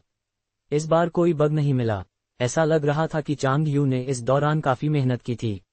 उन्होंने पहले आए सभी बग ठीक कर दिए थे और सिस्टम अब काफी स्थिर था। लगभग 10 मिनट खेलने के बाद केवल 3-4 बग ही दिखाई दिए। इतना ही नहीं, इनमें से किसी ने भी मोबाइल फोन के इस्तेमाल पर कोई असर नहीं डाला था। चांग यू सीधे बैठ गए। यह आसान नहीं था। पहले इतने सारे बग आए थे। वे बहुत निराश हो गए थे। उसके बाद चांग यू ने अपने साथियों को पहले से भी ज्यादा मेहनत करने के लिए प्रेरित किया। आखिरकार उन्होंने ज्यादातर बग ठीक कर दिए थे। इतना ही नहीं, इस रिपोर्टिंग सेशन की तैयारी के लिए सभी ने सिस्टम को कई दिनों तक टेस्ट किया था। बग न मिलने की पुष्टि होने के बाद ही उनका आत्मविश्वास वापस आया था। फिर भी बॉस पेई ने 3 छोटे मोटे बग ढूंढ ही लिए। चांग यू हैरान रह गए, क्या बॉस पेई में प्रोग्राम और प्रोडक्ट से बग निकालने की जन्मजात क्षमता है? फिर भी सेशन सफल रहा। चांग यू ने कुछ देर सोचा और फिर कहा, बॉस पेई, सिस्टम अब पहले से कहीं ज्यादा स्थिर है। क्या हम नए फंक्शन पर काम शुरू कर सकते हैं? पेई कियान चुप रहे, वह हार मानने वाले नहीं थे। पेई कियान का चेहरा गंभीर हो गया और उन्होंने सख्ती से जवाब दिया, अपनी क्षमता से ज्यादा काम हाथ में लेना ठीक नहीं है। अब आप कहाँ हैं? मूल एंड्रॉइड सिस्टम में सुधार करने के लिए बहुत कुछ है। क्या आप कुछ बग ठीक करके संतुष्ट हो गए हैं? वापस जाए और इसमें सुधार जारी रखिए। अभी भी इसमें सुधार की गुंजाइश है। चांग यू ने अपना मोबाइल फोन वापस ले लिया और साफ तौर पर उलझन में थे। क्या अभी भी इसमें सुधार की गुंजाइश है? वे लगभग अन्य घरेलू मोबाइल फोन निर्माताओं के बराबर पहुंच चुके थे, फिर भी यह काफी क्यों नहीं था? हालांकि चांग यू ने बॉस पेई से और सवाल करने की हिम्मत नहीं की और चुपचाप फोन लेने के अलावा उनके पास कोई चारा नहीं था। उन्होंने आत्मचिंतन करने के लिए वापस जाने की योजना बनाई। इस बार भी वह सिस्टम के अनुसंधान और विकास कार्य को अगले चरण तक ले जाने में सफल नहीं हो पाया था। हालांकि मोबाइल फोन का अंतिम संस्करण स्पष्ट होता जा रहा था, चांग यू को लग रहा था कि वह अपनी अपेक्षाओं से और दूर होता जा रहा है। 366 दोपहर में हमेशा की तरह पेई कियान ने दोपहर की झपकी ली, कुछ टीवी शो देखे और जब उसने देखा तो पाया कि 3 बज चुके थे। हालांकि अभी सुबह का समय था, लेकिन दफ्तर में करने के लिए कुछ खास नहीं बचा था। सभी प्रोजेक्ट चल रहे थे। अब जब चांग यू ने आज सुबह बॉस पेई को प्रोटोटाइप और सॉफ्टवेयर दिखा दिया था, तो बॉस पेई ने अनुमान लगाया कि फिलहाल कोई भी उन्हें कुछ और दिखाने नहीं आएगा। इसलिए उनके पास करने के लिए कुछ खास नहीं बचा था। क्या मुझे पढ़ाई के लिए वापस स्कूल जाना चाहिए? परीक्षा का हफ्ता बस आने ही वाला है। रिवीजन की बात छोड़िए, मैंने अभी तक दूसरों के नोट्स भी नहीं लिए हैं। मुझे मायांग से उनके नोट्स की फोटोकॉपी करवाने के लिए थोड़ा समय निकालना चाहिए। पेई कियान ने अपना कंप्यूटर बंद कर दिया। काम से छुट्टी का समय हो गया था। वह वापस स्कूल जाकर कोई ऐसा कमरा ढूंढेगा जहां वह खुद से पढ़ाई कर सके। शायद वह अपने जीवन में हाल ही में आई कमी को पूरा कर सके। जैसे ही वह ऑफिस से बाहर निकला, पेई कियान ने देखा कि सभी लोग अपनी स्क्रीन पर ध्यान से देख रहे थे, मानो वे कड़ी मेहनत कर रहे हों।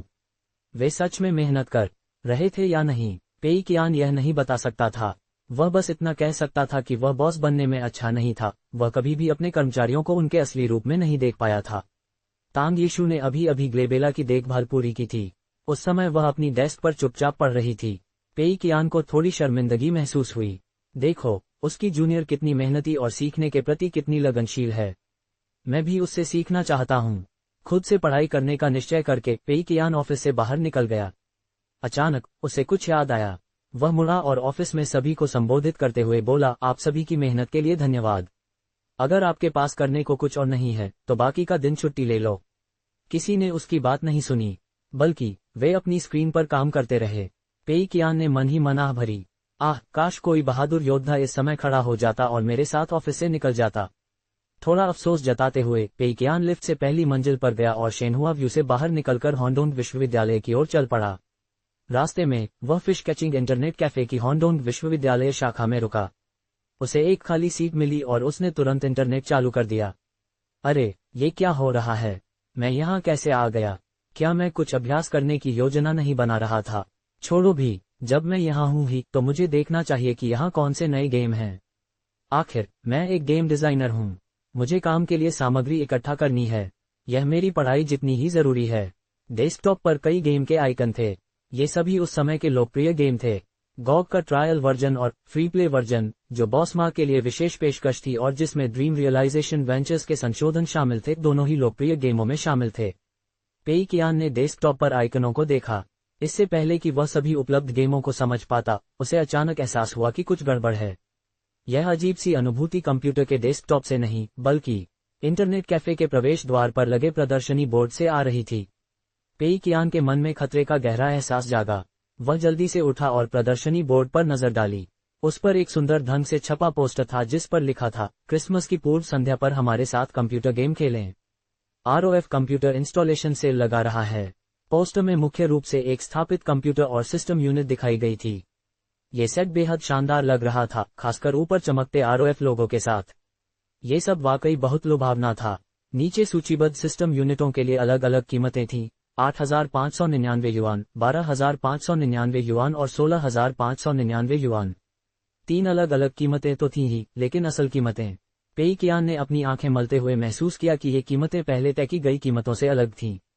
ये तो सस्ती थीं। पेई कियान ने नीचे सूचीबद्ध हार्डवेयर पर गौर से देखा और पाया कि सूची लगभग एक जैसी ही थी। बस कुछ हार्डवेयर को थोड़ा अपग्रेड किया गया था। इसके अलावा ROF कंप्यूटर इंस्टॉलेशन छोटे छोटे उपहार भी दे रहा था।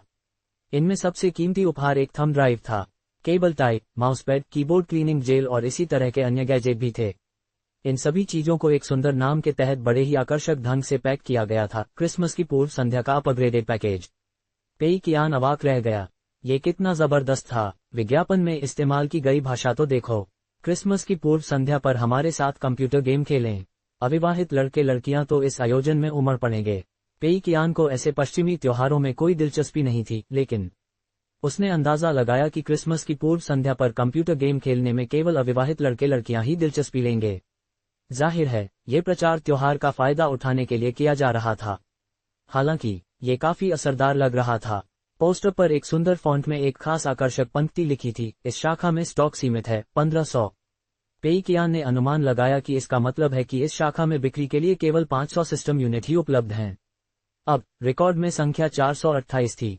इसका मतलब था कि हॉन्डोंग विश्वविद्यालय शाखा में पहले ही 400 से अधिक सिस्टम यूनिट बिक चुकी थीं। फिश कैचिंग इंटरनेट कैफे की और भी शाखाएं थीं, जहां शायद यही प्रमोशन चल रहा था। इससे पहले पेई कियान द्वारा निर्धारित तीनों कीमतें विभिन्न पुर्जों के बाजार मूल्यों के योग के बराबर या उससे थोड़ी अधिक थीं। थोक में खरीदने पर ही इन कीमतों में कमी की जा सकती थी। इसका मतलब था कि ROF कंप्यूटर इंस्टॉलेशन का लाभ मार्जिन बहुत अधिक नहीं था। इसके अलावा उन्होंने कुछ भाग्यशाली लोगों को मुफ्त अपग्रेड भी प्रदान किए। पूरे प्रमोशनल इवेंट से नुकसान होना तय था। 1024 डिजिटल डे के बाद कीमतें बढ़ाकर क्रमशः 8,999 युआन, 12,999 युआन और 16,999 युआन कर दी गईं। ये कीमतें ग्राहकों को बहुत कम उचित लग रही थीं।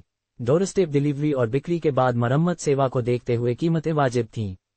हालांकि उनके द्वारा चलाए गए प्रमोशनल इवेंट ने ग्राहकों का उत्साह पहले ही कम कर दिया था। इसलिए उसके बाद कुछ समय तक बिक्री सुस्त रही। पेई कियान का ध्यान आकर्षित करने वाली कोई बड़ी घटना नहीं हुई थी।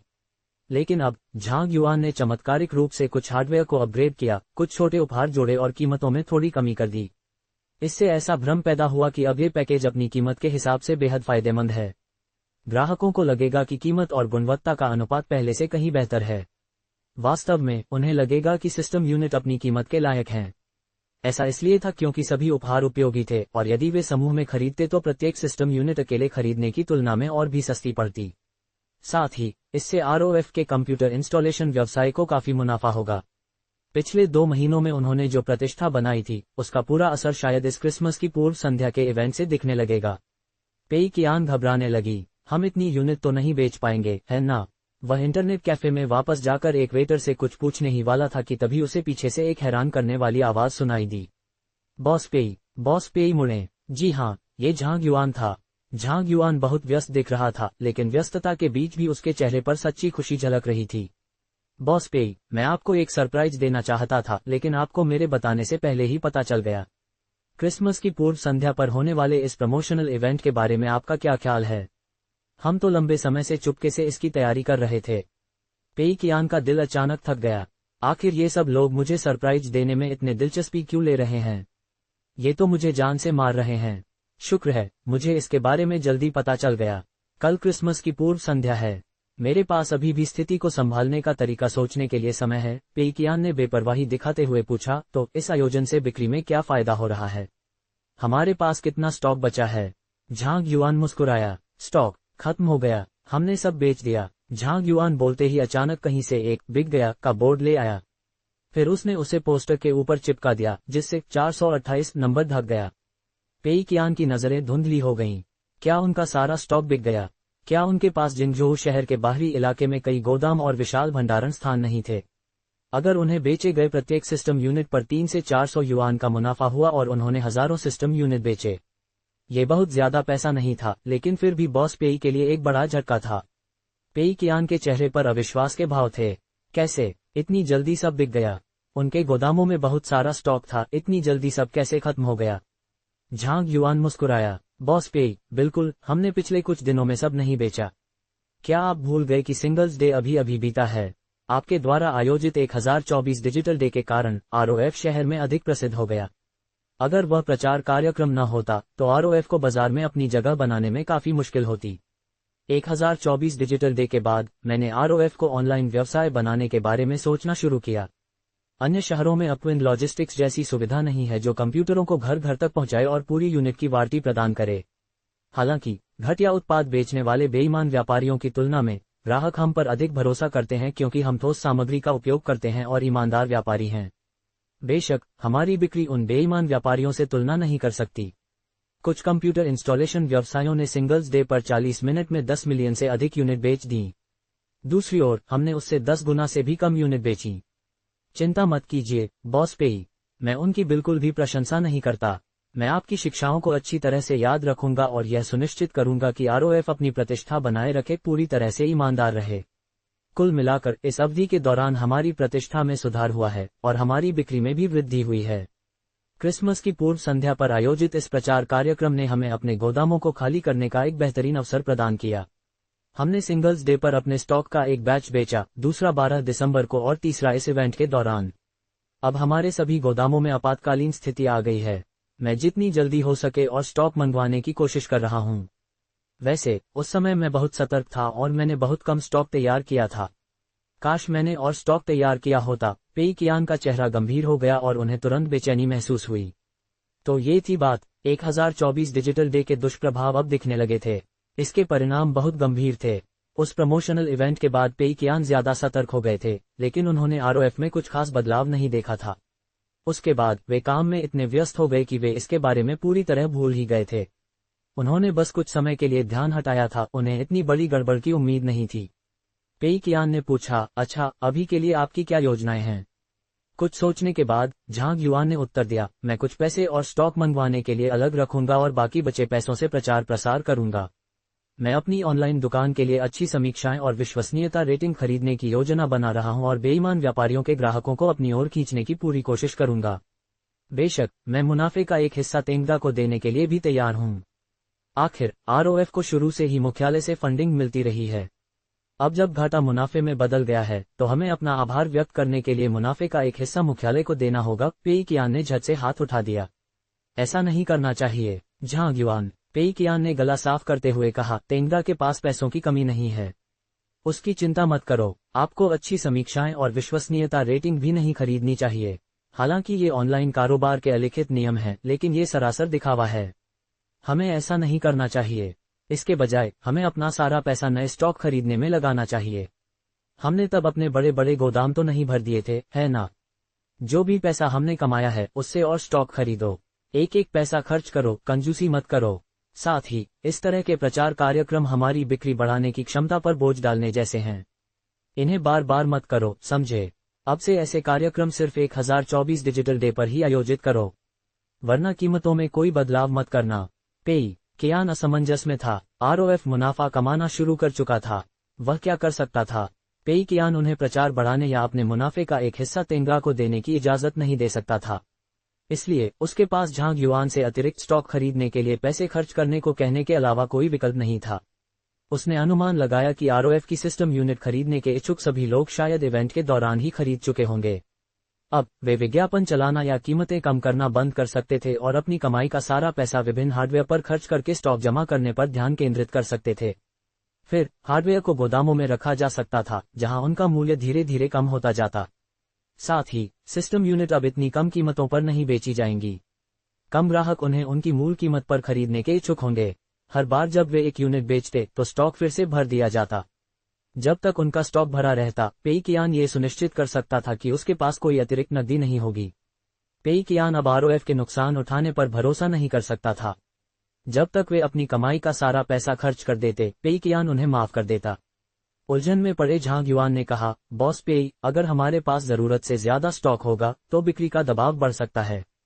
अब जब हम प्रमोशनल इवेंट्स नहीं चला सकते तो अगर सिस्टम यूनिट्स बिक ही ना पाए तो क्या होगा?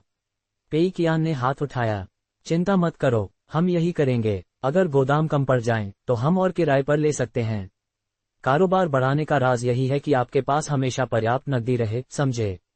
झांग युआन कुछ कहना चाहते थे लेकिन कुछ बोल नहीं पाए।